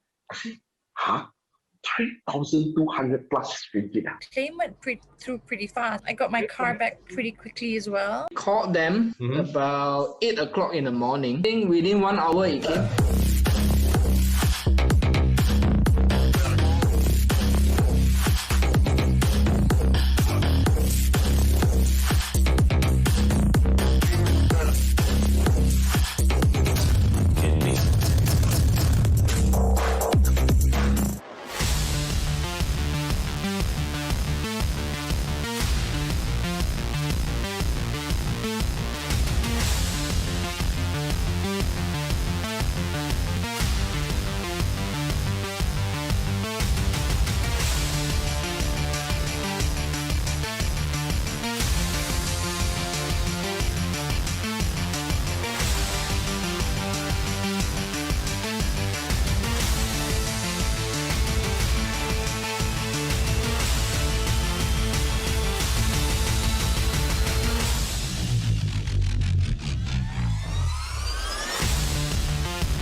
and welcome back to the grand finale of E1 Season 2. We just finished an exhilarating sprint race around Silverstone. The teams and drivers will have one final chance to push for a podium win in the upcoming reverse grid race. This will be the last race of the season. Double points will once again be on the line. Making a win here is paramount to the points in the overall standings of the season. Stay tuned to find out who will be crowned the champion of E1 Championship Season 2. Again, very nicely set up by Amanda. Evo Club Car Insurance with Pro Mileage are the sponsors of the E1 Championship Season 2. EvoClubInsurance.com. Amo, Alex and Daniel have spoken us through the permutations. It's all down to a little bit of driver nerves. Now, the reverse grid, I've loved this innovation from Alex. The reverse grid race causes nerves. Yeah, especially the fact that it doesn't give anyone an easy run, isn't it? Especially for Ibrahim at the front. He might not be so rosy up there. He knows full well that anything could still happen to him, and he will still be on his toes. He is being kept honest here by the regulations. Particularly this season, we've seen so many collisions further down the grid on the start line. Yeah. That could be crucial. If my heart is palpitating, it's on that first lap and that first couple of corners that it's going boom, boom, boom, boom. Yeah, exactly. Especially for the guys who are in championship contention, they will hope and they will cross their fingers. They'll knock on wood, get a 4-leaf clover, some rabbit's foot, whatever that can actually give them some good luck to get through the mayhem, which sometimes can happen with these reverse grid races. We're just waiting because I think Melvin is still trying to get into the server. Melvin had a difficult time in race number 1, so there's a slight delay on race number 2, which will just add to the tension. Yeah. You can cut it with a cricket stump, as they say in British commentary. And do they? I mean, so I think there's an old saying, actually. You can cut the tension with a cricket stump or with a knife or whatever it works. But anyhow, you said permutations earlier, and we already worked out the permutation. If Josh wins the race and Ibrahim finishes 5th without the fastest lap, they'll be tied on points, which will go to a tiebreaker, and Ibrahim actually has the most wins, so it will still go to Ibra.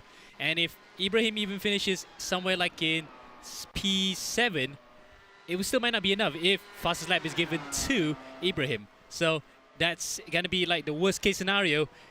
Ibrahim has to finish 8th or worse in order for Josh to secure the title. So what you're saying, Mohammed Ibrahim has to just be conservative. He doesn't know that word. No, you try telling any racing driver that to be conservative, to hold back, they won't. It's in their nature, even sim racing, to just go for it. Even when there's a lot on the line, they will just go for it. Ibrahim, on the other hand, though, having said that, might be having a change of heart, I think, because he might just be thinking about the championship. He doesn't want to cause any more controversies or accidents with the drivers. He just wants to get it over with and just get that sweet dough at the end of the season. In terms of strategies, there's a compulsory pit stop. Would anyone be brave enough to take soft tyres and maybe take 2 pit stops? 2 soft tyres may be quite an aggressive strategy, plus the amount of time lost in pit lane is not going to be worth the gamble. So might as well just go for the safe strategy. Maybe hards and softs. Who knows? Because we saw in that first race, several drivers who were on the hard tyres managed to go into the pits as well anyway. Okay, quick mention from Alex Young if he's still in the commentary box. Alex, a slight delay. It just adds to a little bit of a tension, and the nerves can get you because there's decent money on offer for this competition. Absolutely, but we are about to start race 2 right now. But you're right, the nerves are getting there. And I tell you what, you saw how tense Ibrahim is. And we've seen the nerves get to him before this season. That's the thing. So Ibrahim just needs to keep calm. He has to be calm. If he takes his time, I think he's got this one in the bag. Many ifs, many buts. As Daniel says, anything can happen. And I think we are close to being able to get into race number 2. Indeed, we are. We're just about to go onto the full screen, and we are at Silverstone, the iconic circuit of Silverstone, for an iconic ending to the E1 Season 2. Front row the grid, Dominic Ang, who's been decent, and Arif Azmi. Second row, Dan Martin and Inigo Anton. There's a potential spoiler. Luke Bannister and Vantagiato. Great performance from Ivan. We don't give him much TLC. Garrido and Bocelli, who was good on the 4th row. Kalen Chin and Josh Thomas Stratos on the 5th. There's some decent races for the men to get ahead of. Naki Baslan and Alif on the 6th row of the grid. You move down a little bit further. Josh Perwin and Ibrahim 13th and 14th. Miko Nasi starting in P15. Melvin, I'm sad to say, unable to get into the server. And I think Miko's got a problem getting into the server as well. Yeah, that's a real shame for those two drivers at the back end, because Nasi's entered the championship pretty much is absolutely mirrored to what he had at the start of the season, where he was off to a decent start. But anyhow, he will just have to bite the bullet here and try to gain back some lost points in this final round of the season, as we're going to get underway. And interesting enough, we saw Inigo Anton in 3rd place. He might be on for trying to get his first win of the season after being taken away because of penalties. That will be a great way for him to end the season and try to look forward on a high. It will, as you can see, be a rolling start, which adds to a little bit. Mohammed Ibrahim right at the back, currently in P14 he will be, as they just jockey around as they get ready to get into this fast start. Dominic Ang and Arif Azmi on the front row of the grid. Luke Bannister and Inigo Anton there as well. Inigo could be a real spoiler. Dominic Ang in the lime green of Stratos Motorsports. He gets the flying start as he goes around the corner, and we are indeed underway. And Inigo Anton, Arif Azmi, Dominic Ang leads the way. And that's a flying start from the Stratos Motorsports racer. A little bit further down, let's very quickly check in on Mohammed Ibrahim, and he's avoided any carnage, Amo, has he? Indeed, and he has overtaken, crucially, Josh Perwin. So he's in front of his main championship rival, his chief championship rival in his championship, and now he's right behind his teammate. Let's see if there's going to be some sparks flying here, because the top three in the championship are lined astern right now as we head into Brooklands. Mohammed Ibrahim currently in P12. He's got Josh Perwin right behind him. Ahead of them, somebody... Oh, no, it didn't happen. Naki Baslan is there. Up at the front, sorry, we've got to give some attention to Dominic Ang and Inigo Anton, because Inigo Anton has got himself up into P2. And that was Dan Martin, actually, that got knocked out of our shot, because we saw a couple of tires flying through. So that's one of the drivers that got knocked out, but it matters not, because we need to look further in front. Dominic Ang is only 0.8 of a second in front of Inigo Anton, and look at that, Luke Bannister in 3rd place. So the fast drivers are coming up right now, and this is going to be quite interesting. We see the fastest drivers in the championship are further behind, while the drivers who are looking to get their first wins or even second wins of the season right up at the front. Okay, I've got to go from the front of the grid right to the back. This is P13, and look who is P13 is Josh Perwin. 1.5 seconds down on Josh is Mohammed Ibrahim. Oh, and there's a spin there. I think that's Nasi. That's Bichelli. Is it Nasi? Nasi spun around. So luckily, Ibrahim avoided that little contact. And look at that. Perwin's actually gotten in front of Bichelli in that little mayhem as well. So he's right up to the back of Alif Hamilton. So will Alif play the team tactic and try to help out his teammate here? So Josh Perwin, as Bichelli goes around the outside of Josh Thomas, who slid and slided away. He slipped and slid away. And in front of them, you've got Mohammed Alif in P9. Up at the front, we can't ignore them. Oh! That's Naki Baslan spins out of contention. And Ibrahim just tracks Josh Perwin. Perwin P10. Ibrahim will just be a shadow, you suspect, Amo, or maybe more than a shadow, because Ibrahim has actually just gone past Josh Perwin temporarily and is forced very, very wide. That's a risky maneuver. And we saw, and did we see that before? I think I've seen that before. We've seen it before in the 2021 British Grand Prix, where a number 33 car went around the outside. That didn't well for him. For this number 33, Ibrahim, he managed to go one on the outside and takes a crucial position away from Perwin. Perwin has a lot of work to do here to actually get the better of him. As further behind, we look at that. Josh Thomas and Naki Baslan batting their way. Josh goes off into the escape road. Now we can hopefully focus back into the battle between the two championship protagonists, who are only 10th and 11th right now. They are 10th and 11th. Mohammed Ibrahim in P10 has got himself ahead of the man in P11, Josh Perwin. 30-minute race. A lot can happen. That gives us a chance to go back up to the front, where Dominic Ang for Stratos Motorsports. He has got the lead back from Inigo Anton with Luke Bannister in P3 and Caelan Chin in P4.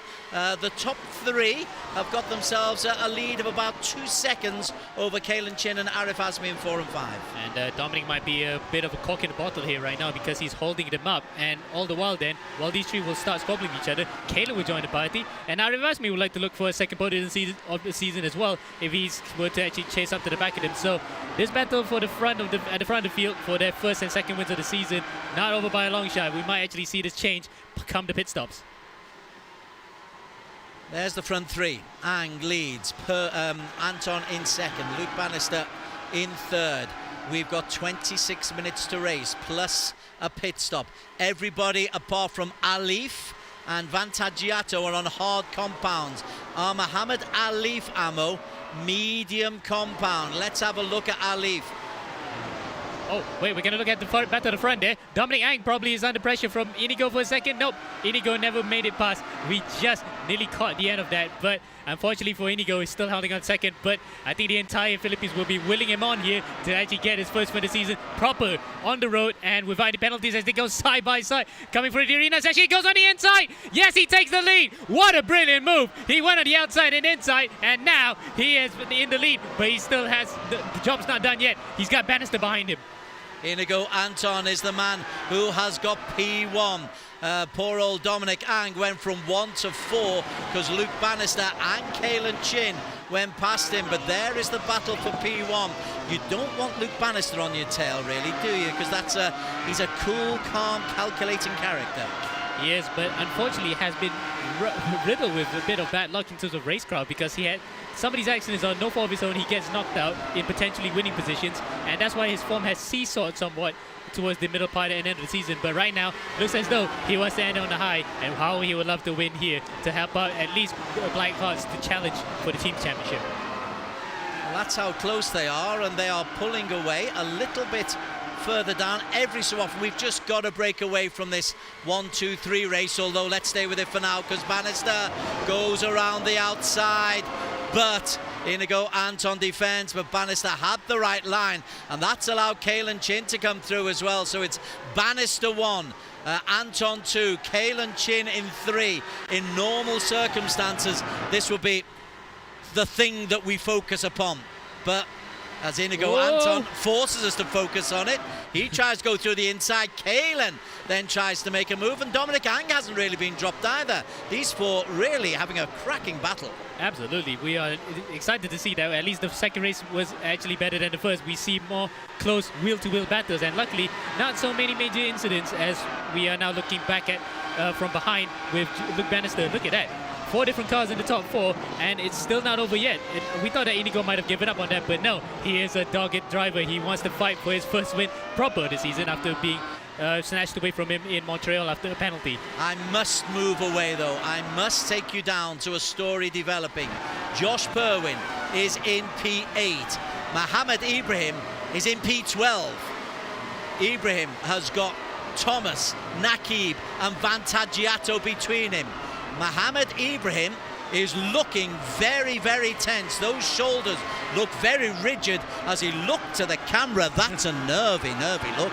I wonder who he's looking at, actually. I'm not sure he has anybody with him, actually. He's normally talking on Discord to chat with his team, but he looks really pensive right now. He is under a bit of pressure, a bit of a furrow look on his face, so it looks as though Ibrahim is actually feeling it a bit slightly because right now he's coming out to the pit stops and he's well behind Perwin. Yeah, Perwin has actually made up another position. He's 7th as first of the drivers to come is Vantagiato.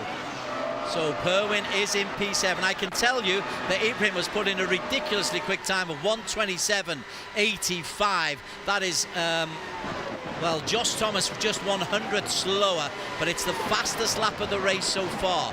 Josh Perwin in P7. Up at the front, I can tell you Luke Bannister is still leading the way. Where are we? We're only 7.5 minutes in. That was a really, really early pit stop from Vantagiato. Yeah, indeed, and he was actually on the mediums, as you said, so that's why he probably thought that, yep, medium's not going to last. He's going to go straight onto the hards after this and bring those tires all the way to the end. That might also bring the equation of probably a second stop because it looks as though Silverstone's really harsh on the tires, Des. Certainly does. Alif Hamilton as we go 1, 2, 3, 4. Alif Hamilton is the man in P5. There he is. He is on medium compound tyres. He's closing in on Dominic Ang. How long might he gamble, and is it a gamble, to stay out on those medium compounds? It might be a stroke of genius if he could manage to hold on to those tyres to the midpoint of the race and then slap on another set of medium tyres to go to the end. So he is in good shape here to try and challenge for the win as he challenges Dominic Ang coming into the inside. That's an easy move coming through Stowe. No need for DRS, no histrionics, just an easy move. Dominic didn't really defend that. Kalen Chin has got ahead of Inigo Anton to move into P2. Muhammad Alif on medium compound. So how many laps or how long does it give you the advantage on those medium compounds before it goes to hards? If he actually manages to keep those tyres alive for a long period and manage to go over the halfway point there, he can still be at the advantage. He can even go on another set of mediums, as I said, as Nakib goes into the pits. He is actually in good shape here. The medium tyre runners, we don't really see a lot of them, but if they can make do with those tyres, it could potentially be a very good strategy. Nakib Aslan into the pits in P14. Let's go to race control. Alex Young, a fascinating opening 9.5 minutes. We are nearly a third of the way through. Ibrahim under pressure. Yeah, he got a bit unlucky in the early laps. He got a contact with someone at Stowe and they kind of speared him off the track. And he's been recovering, but I'm a bit surprised his pace has been a bit inconsistent. He's had quick laps, but then he's had some slow laps as well. But he needs to relax. There's still plenty of time to catch up. If he makes another mistake and then drops outside the top 10, that's when he'll really start getting into trouble. But again, back to that battle at the front. There's a great battle between Bannister and Kalen Chin. Here is Luke Bannister, who leads the way. Kalen Chin in P2. Inigo Anton is still managing to hold on. Their last lap times, they're all in the low 128. A 128.10 for Bannister, 128.05 for Kalen Chin. Last time out, they're setting quite some pace, Ammo. Indeed, and they're actually broken away in front of Dominic Ang, who's actually been overtaken by Alif, as we saw just now, as he brings us to the base. Kalen tries to move on the inside, coming to the arena section.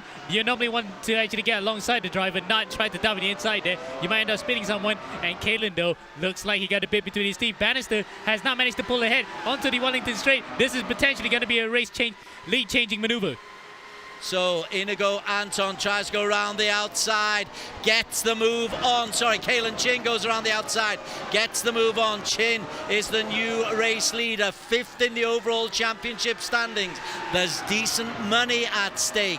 This is worth winning. This is worth winning this race for Kalen Chin and for Luke Bannister. Anton still holds on in P3. Yeah, as you said about 5th place, there's only 9 points in it between Luke and Kalen right now. So this is actually going to be really beneficial to Kalen if he finishes in front of Bannister, because it's a 10-point swing for 1st and 2nd. He could be 5th here. So that's what he's aiming for. That's why he made that move. He wanted to make that move as early as possible so that he could try to break away. But Bannister's still there. 1st and 2nd still not over, not by a long shot.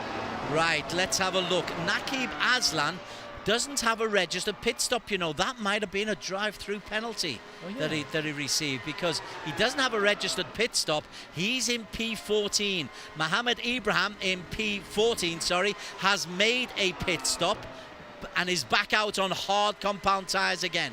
So double hard tyres, that's what we can expect it, because these guys just want longevity right now. They pit at the midpoint or close to the midpoint and try to bring those tyres towards the end. So Ibrahim right now pretty much in no man's land, but he knows full well he's got the road in front of him. No one to attack him from behind either. He's got clear road and he can have the opportunity to push as high as he could with these tyres, trying to make up the lost deficit to the guys in front. But is it me? Does he look tense there? And I mean, I know he's an intense character, but those shoulders look very, very ripped, stiff. Yeah, it looks as though he's trying to do a bit of weightlifting while holding on to the weights for a long period of time. That's why I think it looks like. Look at that, the veins on his arm. We've highlighted this before. Gripping that steering wheel very hard. He is in a very tense mood right now, and it's better that no one probably talks to him. His team radio will probably be silent at the moment. Vantagiato is having a bit of a nightmare. He looks like he is out of things.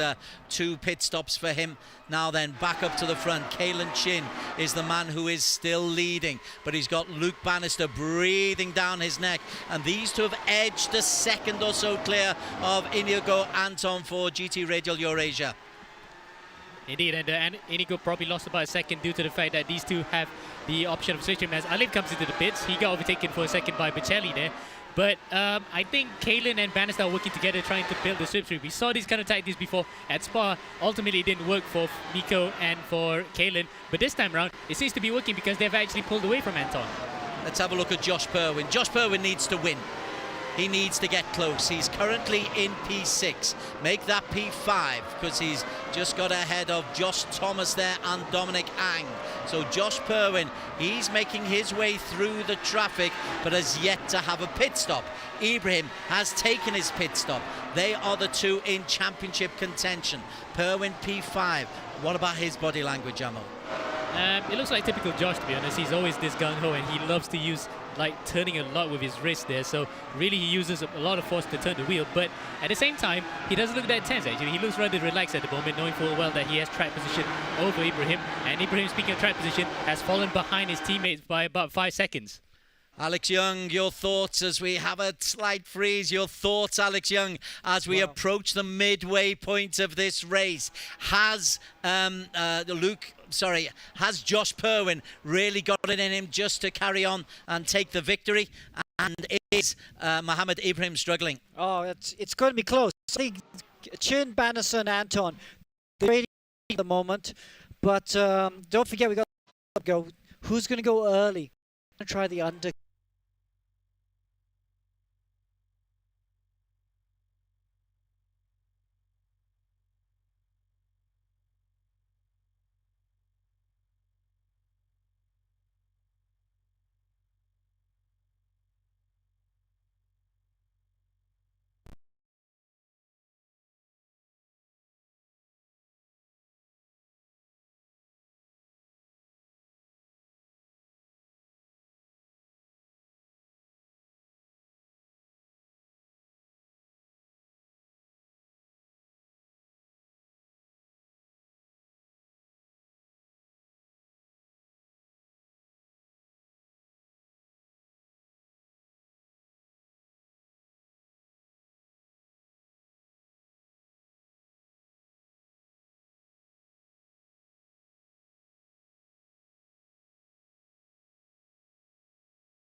The net lead of the race. In fact, he goes into the lead now.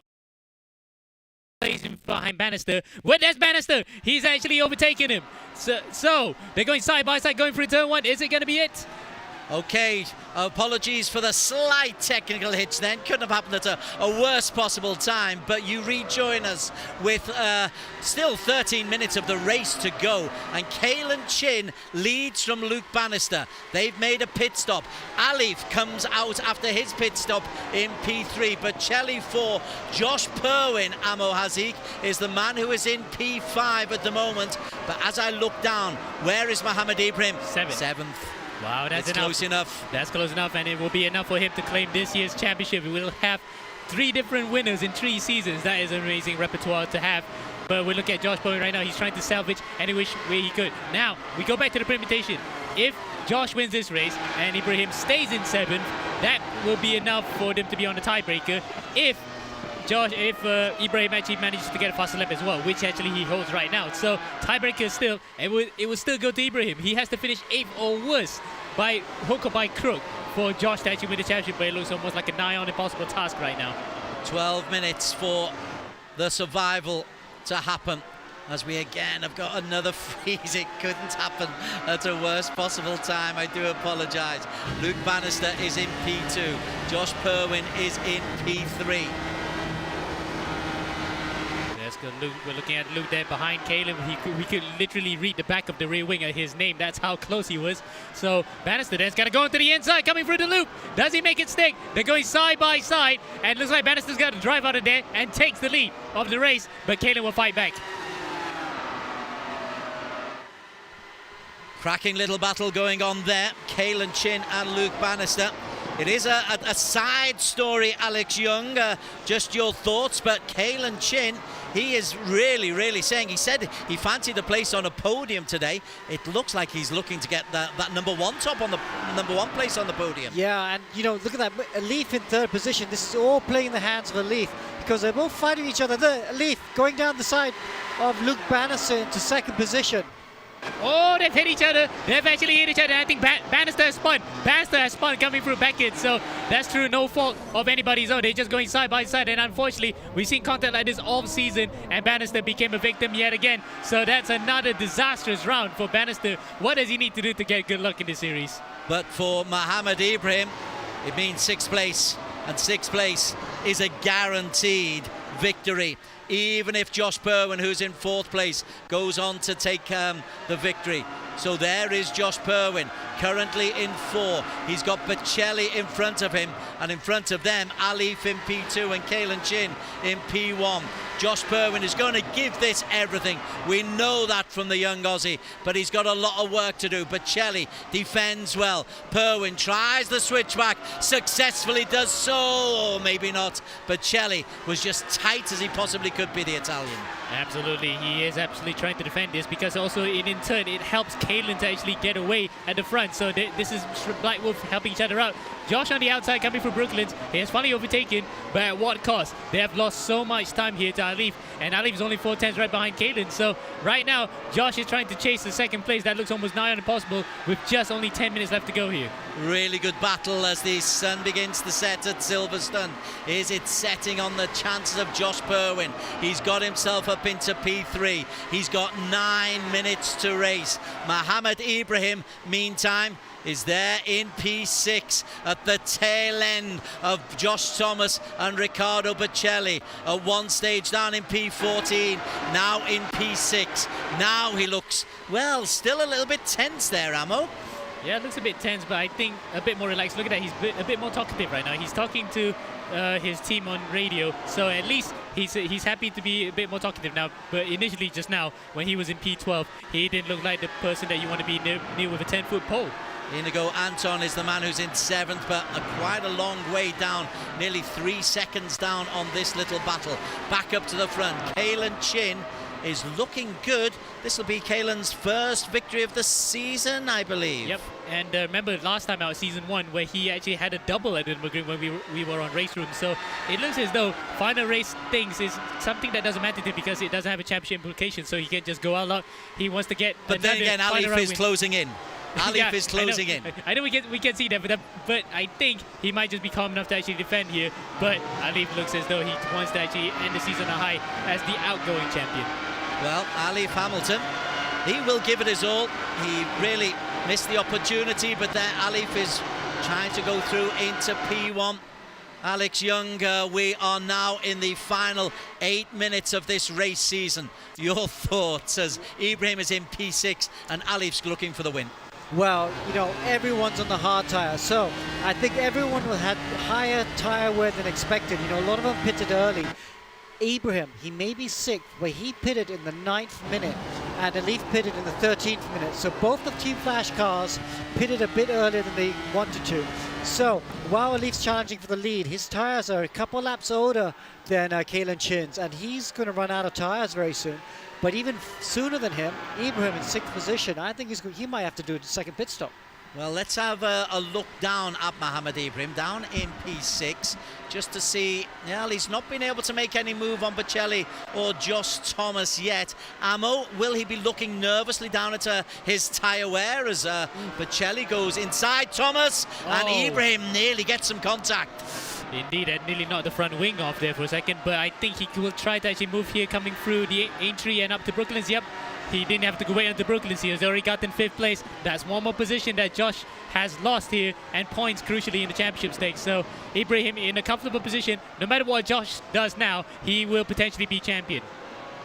Alif Mohammed Alif Hamilton, meantime, has overtaken Kalen Chin for the race lead. He's looking for the 50 points.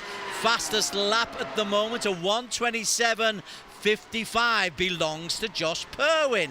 That might come into calculations if he can catch up with the front two. Actually, he's 1:27.1. That's Alif. Alif has the fastest lap of the race so far, so he is the fastest car on track right now. And guess what? That's actually been proven true. He's taken the lead away from Kalen, who's normally one of the most hardest charging drivers you could ever drive against.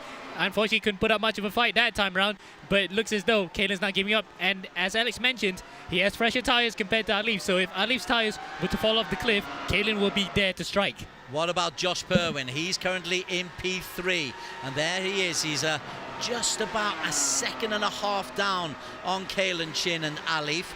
He's certainly giving it a go. He's a gutsy kid, Josh Purwin. Absolutely, and hard to believe we can call him a kid because he looks so mature for a guy who's about, what, 18 or 19 years old this year.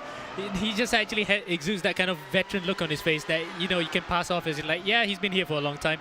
But definitely so, because he has a lot of sim racing experience. He probably has never fought for a championship so hard compared to this. And right now, at least, it's a bit of an outside challenge. It's slipping away slightly, but you never know what's going to happen in the last 5 minutes. It could be an Isaac Glock moment here. You never know. Muhammad Alif is still leading the way, and quite rightly you called it. He does have the fastest lap. Kalen Chin in P2. He lost 0.6 seconds on the last lap, Kalen Chin, but he is closing in. He might have a bit of slipstream. I think we know Kalen's a doughty competitor as well. He's a youngster, but certainly knows how to drive a sim and certainly knows how to compete. Indeed, and we did mention earlier how he just turns up in the final few races and just goes on into the next season on a high. He wants to actually end this one with another win. He had that two wins in the final round of the season at the Nürburgring last time out, so he will have to actually end this one as well on a high. We must go back to the man who is potentially just 5.5 minutes away from the title. There he is. He's not taking any risks, Mohammed Ibrahim, but Josh Thomas has closed in on him. So Ibrahim currently in P5. We need to, though, look at the state of his tyres, because the wear and tear around Silverstone, you said the tyres are, it's a very, very heavy circuit, and he'll be worried about that. Yeah, heavy tyre wear. Alex mentioned the 9th minute. He actually pitted 19 minutes ago, actually. Right now, we actually include the amount of time that's actually lost in the pits. So, okay, not 90 minutes. 17 minutes since lap minute number 9, and he has actually stayed out a long time with those tires. So it might actually go off the cliff right now, and he could not have wished it to come at the worst possible time in between two drivers who are just as fast. But 7th, 6th, 5th will be enough if Josh Purwin doesn't win. Josh Purwin has got to win. Josh Purwin has got to close up to Kalen Chin, and he is. He's within 0.5 seconds of Kalen Chin, and so Josh Purwin is going to give this one absolutely everything. He is not far behind the front two. Yep, and importantly though, if he does get past these guys and takes the race lead, he still needs to record the fastest lap of the race to prevent any sort of opportunity for Ibrahim to actually win it on tiebreakers. So all important now, Josh needs to get to the back of his fellow countryman and the defending champion or outgoing champion to stand up any chance of winning here. This is tense here right now, Des. Like, my palms are sweaty right now. This could go any way between these two drivers. Final 3 minutes of the season. It is down to this. Alif is looking for the race victory to secure 3rd place. Kalen Chin is looking for his first win of the season. Josh Purwin is looking for some kind of miracle to get past these two and hope that something happens to Mohammed Ibrahim down a little bit further down. In P4, Riccardo Bocelli is the man in the middle of Ibrahim and a place in the top 4, and Josh Thomas is putting pressure on Ibrahim. This is tense. Absolutely. And if Josh were to actually overtake Josh Thomas behind Ibrahim, who were to overtake, and Ibrahim falls to 6, that would be a bigger chance for Powen to actually take the championship at least to a tiebreaker if he actually takes the race win. So this can still swing either way between the two drivers, and we're in the final 2 minutes of the season, Des. This can go anyway. It's all up for grabs now. The man in the middle of that sandwich is Mohammed Ibrahim. If he stays there, he will be champion. But can he stay there? Josh Thomas is trying to force his way past him. The team Safehouse racer is putting pressure on Ibrahim. At the front, Josh Perwin is not able to get ahead of Alif or Kalen Chin, but he is putting immense pressure on them. We're down to the final 2 laps of the season. Yep, 2 laps to go here to decide the championship. Oh man, we have not seen a championship this test before. We've seen title fights that went between a few drivers, but between 2 drivers is when the ante is ramped up as Kalen goes to the inside and he takes the lead away from Alif. This will be an opportunity for Josh to go to the inside. Oh nice, he's hit Alif. Alif's gone into the air, he nearly flips over. That might be a controversial decision that the stewards have to make after this. Josh Perwin though barges his way into P2. Race control will have a look at that. Alif recovers for P3. I can tell you there's been a problem also for Josh Thomas, who is out of the race for P4. So Ibrahim is going to come in P5. But Kalen Chin has the lead, and now Josh Perwin is in pursuit. Alex Young, a quick thought from you on that racing incident. Yeah, I think it was a side-by-side impact. I think Josh will get away with that. But Alif, I think he's gone over the incident points. You can see he's only got 19 incident points, and Ibrahim's at 18 incident points. But both Team Flash cars are right on the limit of getting a drive-through. And I think that contact with Josh, we don't know for certain yet, might have given Alif a drive-through. Wow, so Kalen Chin still holds the lead. Josh Perwin in P2. Yeah, Alif, I think, goes off and takes his penalty. Pacelli comes through into P4. Ibrahim into... Checkered flag. Checkered flag is the final lap, and Kalen does take victory. So 2 seasons in a row, he wins the final race of the season. Look at how ecstatic he is to actually get one this season. But there is unofficially your championship winner. Mohammed Ibrahim comes in P4 in really, really tense circumstances. Alex Young, let's go over to you. We'll talk to the race winner firstly, Kalen Chin, and then maybe we'll work our way down to the championship winner. Kalen, what a great drive. That was such a good drive. You had pressure all the way from the very first lap of the race to the end. Come on, take us through it. Oh my god, I'm just lost for words. That was such a hard race. Making my way through the field and then passing and overtaking everyone and then holding off Luke and Josh toward the end. That was just... oh, that was so hard, but I managed to get the win, and that was, I mean, a little luck was involved with Josh and Alif coming together on the last lap, but wow. Oh, that was hard, holding them off, but... You had to make the move, and you did the move great on the last lap. That was a clean move, well done. Alif was on the limit with the incident points, so I don't think he fought too hard. But yeah, you could see the pressure. Wow, driving these cars for that full 30 minutes looked really tough. Yeah, I'm sweating right now. I'm not sure if you can see by the camera, but I am like, my shirt is full on wet. I was like, the last few quarters, the tires were gone. I was like praying, keep it on the track, and so that's why Josh caught up so much in the last sector. But yeah. Wow, that was such a tense race. Ending the season off on a win, that was a lot of fun. I really enjoyed that one. Congratulations, man. We enjoyed watching it. Great win. Thank you. All right, and it's over to Des to walk us through our unofficial results from race 2. Well, this was a terrific race. Kalen Chin picks his first win of the season for BlackWolf. He's the winner by 0.2 of a second from Josh Perwin. A valiant effort from the BlackArts Racing racer. No doubt we'll talk to Josh later. He couldn't have tried harder.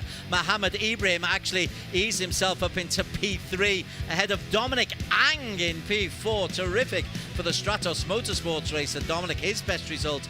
Luke Bannister up and down into P5.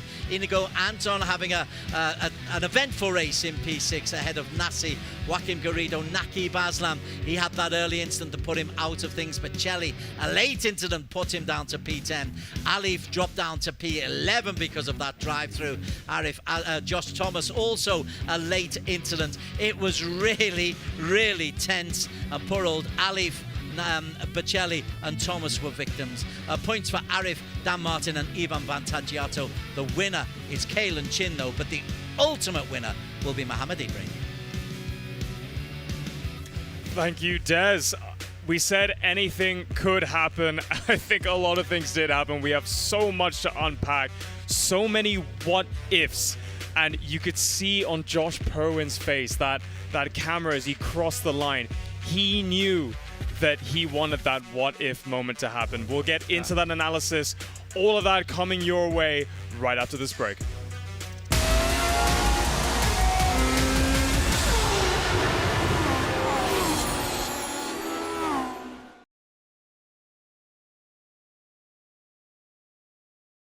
When I switched to pro mileage, I got 47% of savings. I paid 790 for it. Compared to any other insurer, the cheapest was 1,290. Pro mileage was the only one that gave me 5,000 extra value to cover, yet still cheaper. My Volvo XC40 1 year premium 6,000 over ringgit. Then I start taking pro mileage. I say, huh?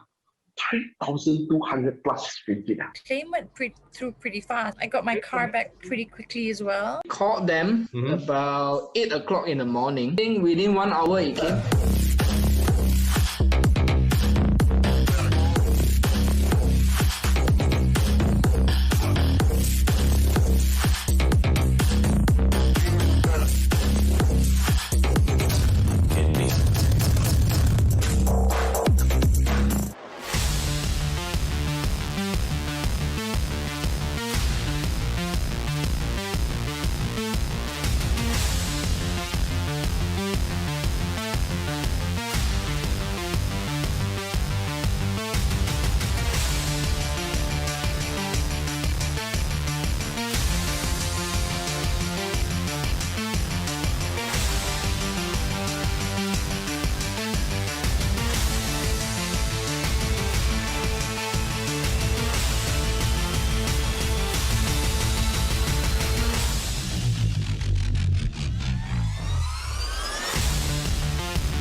We are underway. And that's a good start there from Inigo Anton. So being a part of E1 has been life-changing for me. It's been a unique season, I guess. It's been a privilege to be part of E1 this year. I definitely started out on a high. It's been super fun this season. It's been a great journey. It's been a great joy to just drive in every single round. Jumping into a new sim for me, it was a challenge I was looking forward to. My journey throughout E1 has been a very roller coaster ride. So my season's been quite disappointing. There's been lots of highs, lots of lows as well. I've been taken out out in 6 out of 7 rounds. Had a few rough rounds, especially with the over round. Not really knowing much about iRacing and working with my teammate, which went the other way. I had a good round at Charlotte. That was the only round I didn't get taken out. I was really happy with my result there. This season especially, it's taught me a lot of things. It's amazing that I could be able to continue honing my skills while I'm at home and to always prepare me and set me up for real life racing. Very proud to be where I am now. Extremely grateful to be a part of this championship again. Personally, I'd like to thank all my fans who have been supporting me. My parents for always been supporting, our team manager, Mark Goddard, Oi for giving us all the good setups and strategy, Joaquin for always being such a good teammate, and hopefully I made you guys proud. Massive shout out to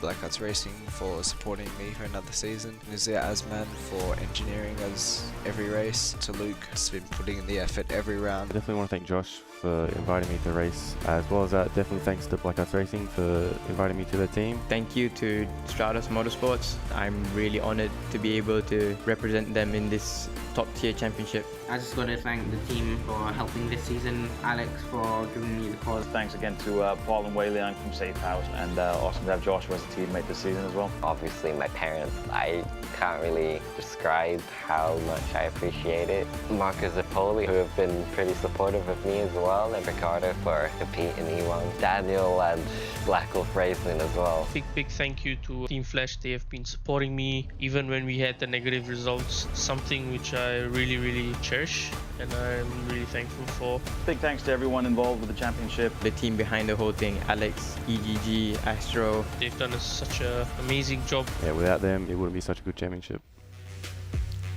Some lovely words there from all of our drivers, especially to the unsung heroes of the E1 Championship, all of the members involved in all of the teams. So from all of us as well, thank you for all of your hard work. We've just wrapped up race 2, the final race ever of season 2 in the E1 Championship. And our team right now is working really hard to calculate all of the points. All of the action tonight has been brought to you by our sponsors, Evo Club Car Insurance with Pro Mileage. Make sure to check out their website to find out how you can save up to 40% off your next car insurance renewal. Now, Alex, I was saying just before we went to the commercial break, there's a lot of what ifs. Yeah. There's always a lot of what ifs going into a championship. And this kind of reminded me of Lewis Hamilton's first ever championship win in Interlagos. You know, where they were calculating what was going on. One driver had to win. He had to finish in 7th. But Josh knew that he didn't have enough points at the end of it. Well, I've worked with Josh before. He's one of these sim drivers who can do multiple tasks while still driving. So he'd have been calculating the points as he drives along. I can't even calculate the points when I'm not driving, and he'd have been calculating the points while I was driving. So he'd know the situation. Of course, there are going to be some protests now. Race control is going to have to look at that. So bear with us as we rack up the points. But yeah, incidents all the way, tense, really tense. My heart was beating the whole way through the race because you never really know what's going to happen. And of course, because these cars are so sensitive, the slightest touch just puts them off the track. And as a driver, when you feel like you've lost the championship off the basis of luck and luck alone, because there were drive-throughs, there were people spinning out, there were accidents, and you knew that and Josh knew that every time one of those things happened, his chances of winning the championship diminished. Does that add to the frustration? No, not at all. Luck comes into it maybe in one lap or in one race. It doesn't come into it over a season. You also have to put yourself in the right positions not to get hit. You have to play the odds. It's like high-speed, not chess, high-speed poker. You need to play the odds, and you need to look at the situation sometimes. Go, oh, okay, the risk is worth it. I'm going to go. Sometimes it's not worth it. You have to hold back, and you have to do it with this championship at the moment because the cars are so sensitive. And there's plenty of netcode with iRacing, so we have to be careful for that. Well, one of the drivers that did play his theoretical poker hand right tonight was Dominic Ang, who actually had the best result of any race so far this season in P4. Dominic, P4, walk us through that race. Great job. Oh, thanks, Hayden. Yeah, I think at the start I wanted to just get a good start away from the guys, but I think in the end my pace wasn't as quick as all the other guys, so I just keep my... Sorry? I was just going to say your pace actually looked really good. I think this whole season we've been impressed how you've been getting better and better. But just when the tires started going off, your pace disappeared a bit more than everyone else. Yeah, the other guys are still better at managing, so I tried my best to just manage. So I didn't want to fight too much with the other guys. So I just to keep my car and keep my driving consistent. So just keep my position. So luckily in the end, I think they had some drive through. That's why I managed to gain a few more positions at the end. Okay, I mean, have to remember you're a real life driver. You're not a sim driver, and to see you go so quick is very, very impressive. Yeah, quite happy because we still want to score points for the team championship. So hopefully we get third for Team Stratos. Well done. Well, we'll find out very soon where Stratos finished. Great job, Dominic. Yeah, thank you guys. All right, up next, we've got time to speak to Luke Bannister, the Australian, who had a very strong start, I would say, to race 2. Luke, ultimately, you were up the front and something happened and you fell down the order. Please walk us through exactly what happened. I think it was on the second lap after I pit. I was battling with Kalen, and then that allowed Elif to catch up. And then we were side by side going into Maggots, and then I thought he was a little bit away from how far left he could have been, but there was a bit of netcode as well, so a bit of a racing incident, and then yeah, so man, I ended up a bit down the order. But the pace was really, really strong for the first half of the race. I mean, you were really there for a P2 finish. Yeah, I think I was able to keep up. I think on the first few laps, I was just kind of sitting behind Inigo and Kalen. I didn't want to risk anything like that, just sit behind, wait for the end of the race, and then yeah, in that second stint, I kind of went for the move with Kalen, and then it was a shame that it went the way it did, because trying to catch back up, I could see that I had the best pace on the track at that time, even though some people were battling, some people were saving tyres, stuff like that, but the pace was definitely there to have a good battle for the lead. Well, you've shown a lot of potential in Season 2, and as we wrap up the season, tell us what your highlight was. I think round 1 was definitely good, obviously starting off good. But yeah, there was good battles and stuff like that, so yeah, hopefully look forward to maybe doing it again and having a good time again. Yeah, congratulations, and hopefully see you on the grid next season. Thanks, Luke. Thank you. Thanks. All right, Alex, I think one last interview. Let's speak to Riccardo Bocelli. Yeah, Riccardo had good pace, didn't he? He showed great pace the whole week.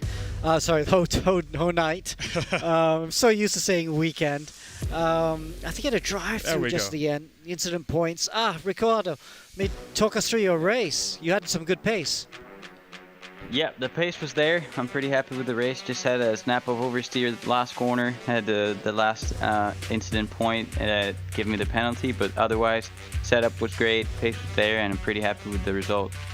Tell us what it's like to drive these cars, and I mean, particularly in the race. We've been talking about tire wear, but I love when the camera comes onto you because it looks like you're battling the steering wheel more than anybody else. I mean, that steering wheel looks like it's on max force feedback. What's it like driving these cars? Yeah, this car is unbelievably fast. I'm using a direct drive, and I like to have a like pretty much max force. So the strength I have with this wheel is unbelievably high. That's why I get really tired as well. But it was so fun to drive today. The car was great. We had to manage the tires as well, because tire management is really important with these cars. And yeah, I'm very, very happy. I had a lot of fun, and yeah, just very happy with it. Awesome, well done. Yeah, Thank hopefully you. see you back next year. Yep. Okay. Highlights? Are the highlights ready? Highlights ready? I think I'll talk to Inigo Anton. Oh, Inigo. We got time for one more interview. Excuse me, guys. No worries. No worries. We'll be able to hear you very soon while we get you up. Yeah. Inigo, you good pace. I have to admit, even though I'm neutral, I was hoping you were going to win your first race of E1 season. Yeah. For some reason, we are struggling with understeer, mostly in the high-speed cars, like in Cups and Maggots and Beckett's. And we tried to fix that for the second race, but in the pits, though, the tires I changed tires twice, so it added another 6 seconds for reason. That's why it dropped me out of the podium's position. So yeah, Oh dear, that's such a shame. Well, hopefully next season you'll get that win. Hey, Inigo, we've got you up on screen. If you could try turn on your camera, we can get you to give a final thank you to everybody that's supporting you. I think when we look back at Season 2, particularly on our Facebook live stream, you have single-handedly gotten the most support by anyone in the comments section. So do you have any kind of final words to wrap up the season and the support you've received? Well, I just want to say thank you again so much for all the support, all the past 3 seasons, and in everything I do. It's just, the support's been incredible, and you know, I'm thankful every day for it. And I hope you always just continue to support me. It really boosts my motivation, and hopefully next time I'll keep on doing better and better, so I can get you guys that win, hopefully. It'll come. All right, thanks, Inigo. Congratulations once again. A really, really good Season 2. All right, let's go straight to the highlights, Alex. Okay, so race 2, reverse grid, and then rolling start, so everyone go off. Dominic Ang with a great start. Anton went from P4 to P2, and then this for the lead, but he couldn't run away. Luke Bannister was there, and they swapped positions with Kalen Chin almost every lap, these three. It was a great battle to watch between Kalen Chin, Bannister, and Anton. But then after the pit stops, you can see this battle continued between Bannister and Chin. Then this happened. Netcode, unfortunate for Bannister, put him off. He would recover to P5, but then a Leaf got him to the lead, but you can see he was struggling with tire wear at the end. On the very last lap of the race, Kalen Chin down the inside, beautifully done. Josh Perwin followed him through, but that put a Leaf off, and that would drop him down to the tail of the field. And Perwin would manage to follow over the line Kalen, and Kalen will take his first win of Season 2. And this final result is brought to you by Evo Club Car Insurance with Pro Mileage. Kalen Chin, BlackWolf Racing, picks up 50 points.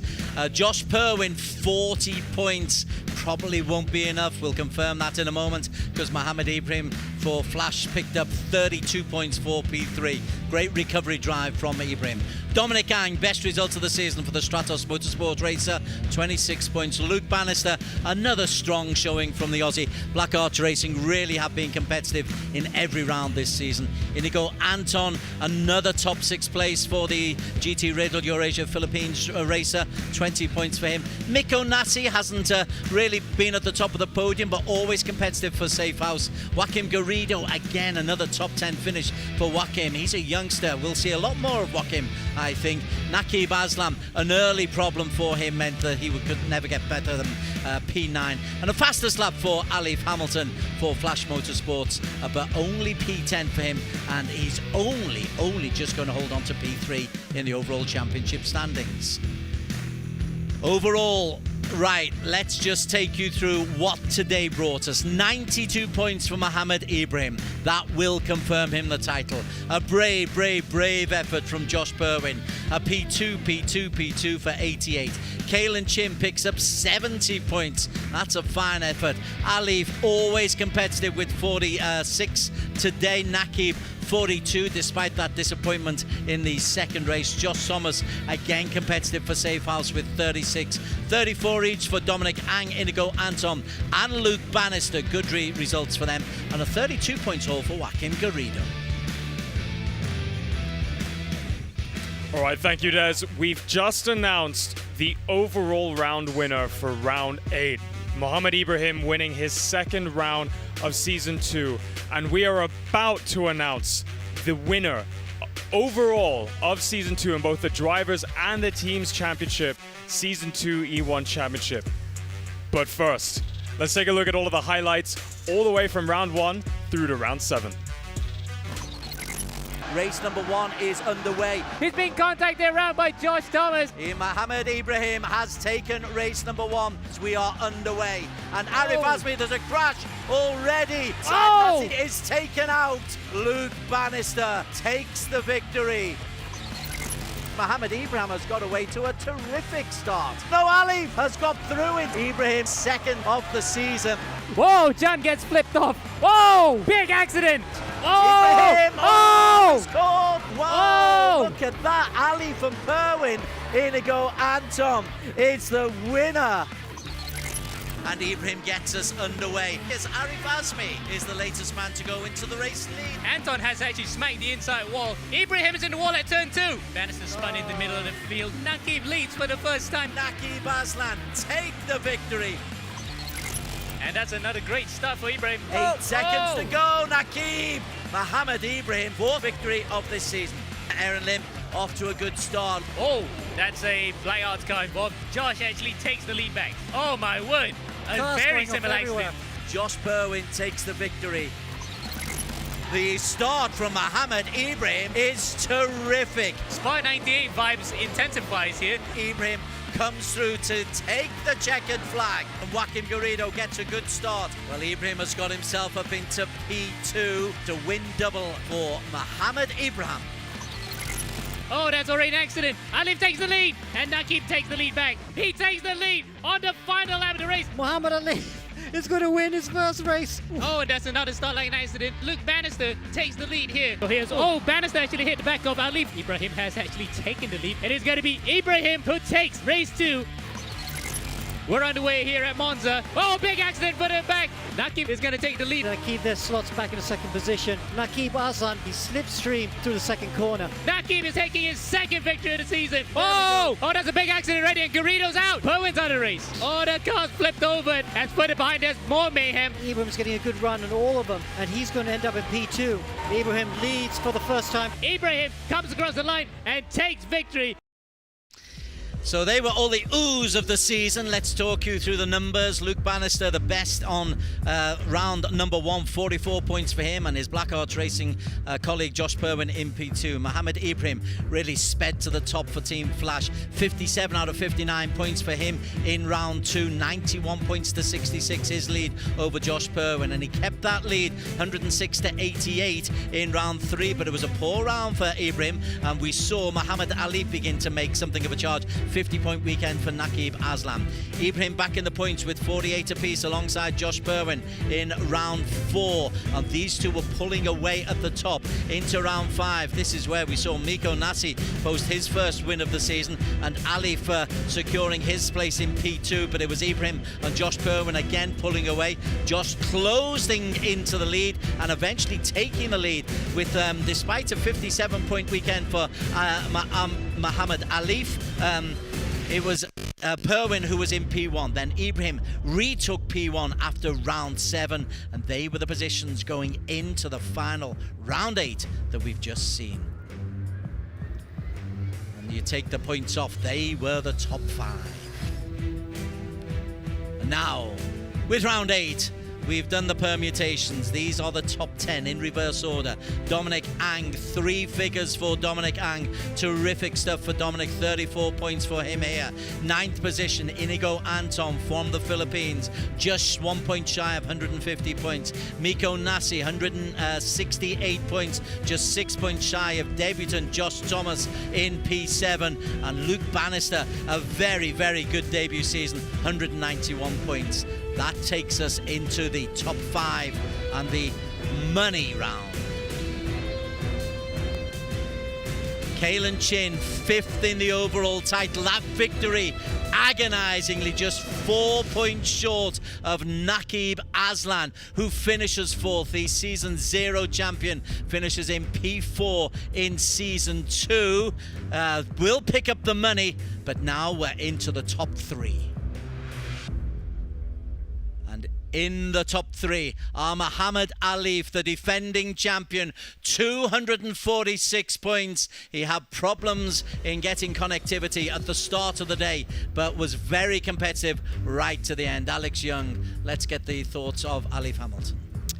Okay, Alif, 3rd place. I know you're going to be disappointed with what happened in race 2, but I think you have to say, after the way the season started, P3 is pretty good.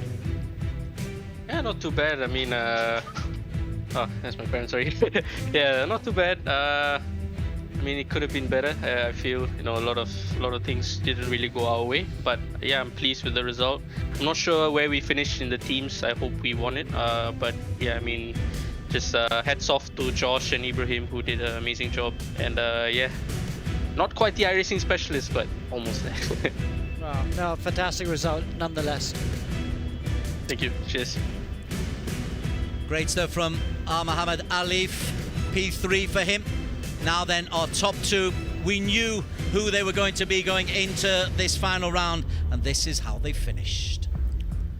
Second place goes to Josh Perwin, 306 points for Josh Perwin. First place, the champion, goes to Mohammed Ibrahim, 322 points for Ibrahim. He will be the Season 2 champion, despite the most sterling and brave efforts from Josh Perwin. Alex, let's talk to the guys. Wow, Josh, if you could tilt your camera up just a little bit, but congrats on P2.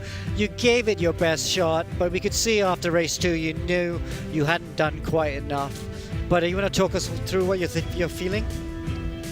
I'm a bit disappointed, to be honest, because I've been taken, I think, in 7 out of 8 rounds this season, so I've been trying my best, but unfortunately it was not enough. So congrats to Ibrahim on the championship. He was clearly the fastest driver all season. Tried our best, but it wasn't enough, unfortunately. Definitely gave it a big crack on the last lap, but and the last whole last race, but yeah, it's what it is. Okay, never mind. Well done, congrats on P2. And we have to talk to our champion now, and that is Mohammed Ibrahim from India and Team Flash. Ibrahim, fantastic result. You rode such a high-pressured race, and you still managed to come through with the championship. Oh yeah, I mean, I'm just thankful to Allah, you know, that is the only thing, and I'm just thankful to God, you know, the only thing. Because the race was absolutely a horrible race for me, you know, I mean, oof, I was in the gravel like 10 times in the race, you know. And I was 2 incident points away to getting a drive through, you know, so it was an absolutely terrible race for me. Oh, what pressure. Do you mind just putting your camera up a bit? We just don't quite see you at the top of your head. If you just point up a bit, that's perfect. Yep, yeah, perfect. I can see you're sweaty, but you've made it, man. Finally, you've been championship. You know, you've had some tough things thrown your way this season. You know, clearly the fastest driver, especially in qualifying. But wow, fantastic! Hats off to you. I mean, what's it mean to you to be E1 champion? I mean, yeah, I mean, I've been working hard for this for the last like 2 and a bit months. So yeah, this means a lot, you know. So it's 2 months worth of hard work and effort. So of all the dominating rounds that you've had so far this season, what was a standout race for you? Standout race. I don't actually remember. There were just too many. I would say Canada was pretty good. Then, and yeah, and even the Lotus 49 race was pretty good as well. Well, Ibrahim, you've gone from strength to strength this season, even in the face of a lot of challenges. You've managed to come out on top with some mega raw pace. So from all of us here, congratulations. Really, really good drive. Yeah, thank you so much. Yeah, thank you so much, guys. You know, I really would like to thank the Daniel Woodruff, Alex Young, and everybody who's been part of the championship. You know, the other commentators, absolutely everyone. You know, everyone like working, you know, just to make it possible. You know, to set up the championship, and you know, just everyone. You know, I would like to thank everyone, because without a single person, the championship wouldn't be possible. Absolutely. So I'd like to thank you all. Absolutely, thank you very much. Thanks, Ibrahim. EGG. All right. So the congratulations will not stop there, because while we've announced the Drivers' Championship winner, Des, you're going to walk us through our Team Championship winners. Indeed, these final results brought to you by Evo Club Car Insurance with Pro Mileage. And the team results. Well, we go from 10 to 1. Eracing Icons 17 points, Slipstream 93, Team EGG largely thanks to Aaron Lim 94 points, good performance. Apex Eracing with Arif Azmi and Freddie Ang accumulating 119. The Filipinos of GT Radial Eurasia P6, Joaquim Garrido and Inigo Anton 224 points. Now anything over 300 points is seriously impressive. Kalen Chin, Ricardo Bocelli, or Kalen and a number of other partners, but Bocelli ended the season for BlackWolf in Team 5. Safehouse with Mikko Nassi and Josh Thomas, a really secure performance in Team 4.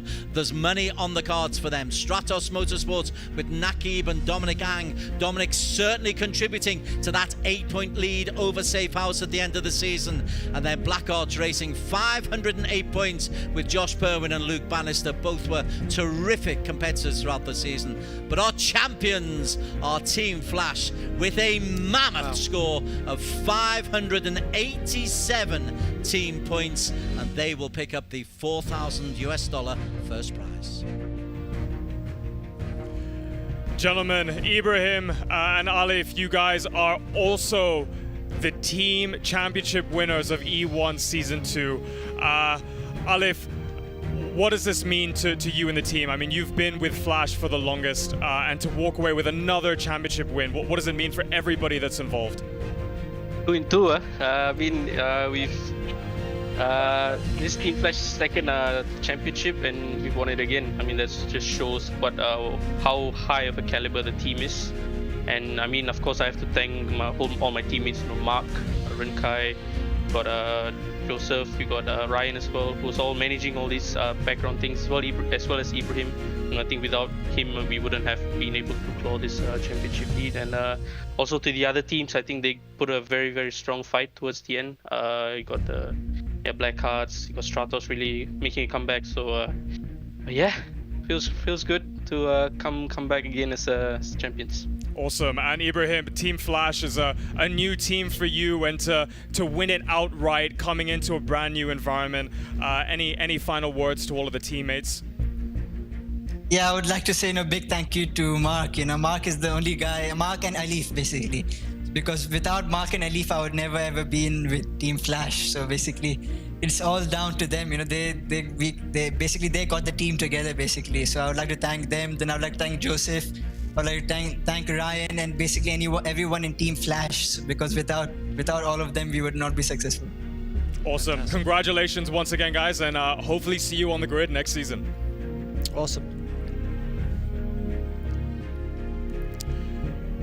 So congratulations to all of our winning teams and drivers. And don't forget that besides the bragging rights, besides the cash, our drivers, and particularly our teams, are going to be walking away with some pretty cool silverware, or goldware, I should say, and really putting the wear in wear, because these are real helmets that we have customized into trophies for our top 3 teams. So this golden helmet going straight to all of the team members involved at Team Flash. That's really, really awesome. So we are about to wrap Season 2 of the E1 Championship, and before I do, Alex, any final words for what is a stonker of a season? Well, thank you. Great racing. I've really enjoyed the racing today. That was fantastic. Some excellent flights, especially for the lead, and of course the tension with the title protagonists going at it. It's been another great season, and we'll be back with another season next year. Awesome. And to the gents in the commentary box, you guys aren't off the hook yet. Any final words before we head off? Amo, we'll start with you. Yeah, it's been an absolutely great season, and it's a season with a difference, to be honest, because we not only did a completely different car, completely different sim, we also a variety of cars and circuits that we have never visited in other games before, like in Race Room, for example. We got the Indianapolis 500, well, in this case, it was the Indianapolis 200 with the IR 18s, and that was a crazy race, one of the longest races we ever had on the championship. And then the Lotus 49s around Monza just a couple of weeks ago. So it's absolutely crazy that we have encompassed everything under the sun to put it as a completely different championship this season. Des, what about you? Well, any final words? I was very relieved that Mohammed Ibrahim was wearing shorts. That was a real relief for us all. But also, I love the racing. I love Monza. I thought the Lotus and the old classics cars around the circuit, the oval, was just fabulous. I wasn't in the commentary box. I was watching at home because it was in isolation. But that was great entertainment. It's been great entertainment, and it took us down to the final corner of the final race of the season. And you can't ask more from a championship. That's right, Des. Season 2 has had everything we've asked for. We knew it would go down to the wire, and indeed it did. It had a little bit of everything. It had ovals, it had rovals, it had legendary circuits, and it had loads of crashes, politics, controversy galore. So for the final time this season, that's all we have for tonight. My special thanks to all of the teams, the drivers, all of you watching the show, everybody that's involved in making this happen, the EGG Network, the E1 Championship team, Alex, Des, and Amo, for always showing up and putting on a very, very good show. From me for the last time, thank you very much, and I hope to see you all next season. Stay safe and good night. Congratulations to the champions and runner-ups of E1 Championship Season 2. After 8 weeks and 16 races from Interlagos all the way to Silverstone today, we have witnessed thrilling races, plenty of action, and possibly even some heartbreak. Now, top honors to Team Flash for a dominant performance throughout the season and being our very first two-time E1 Championship team. Thank you for being a part of an amazing season of racing here on E1 Championship. I'm Amanda Andrea, and I will see you next time.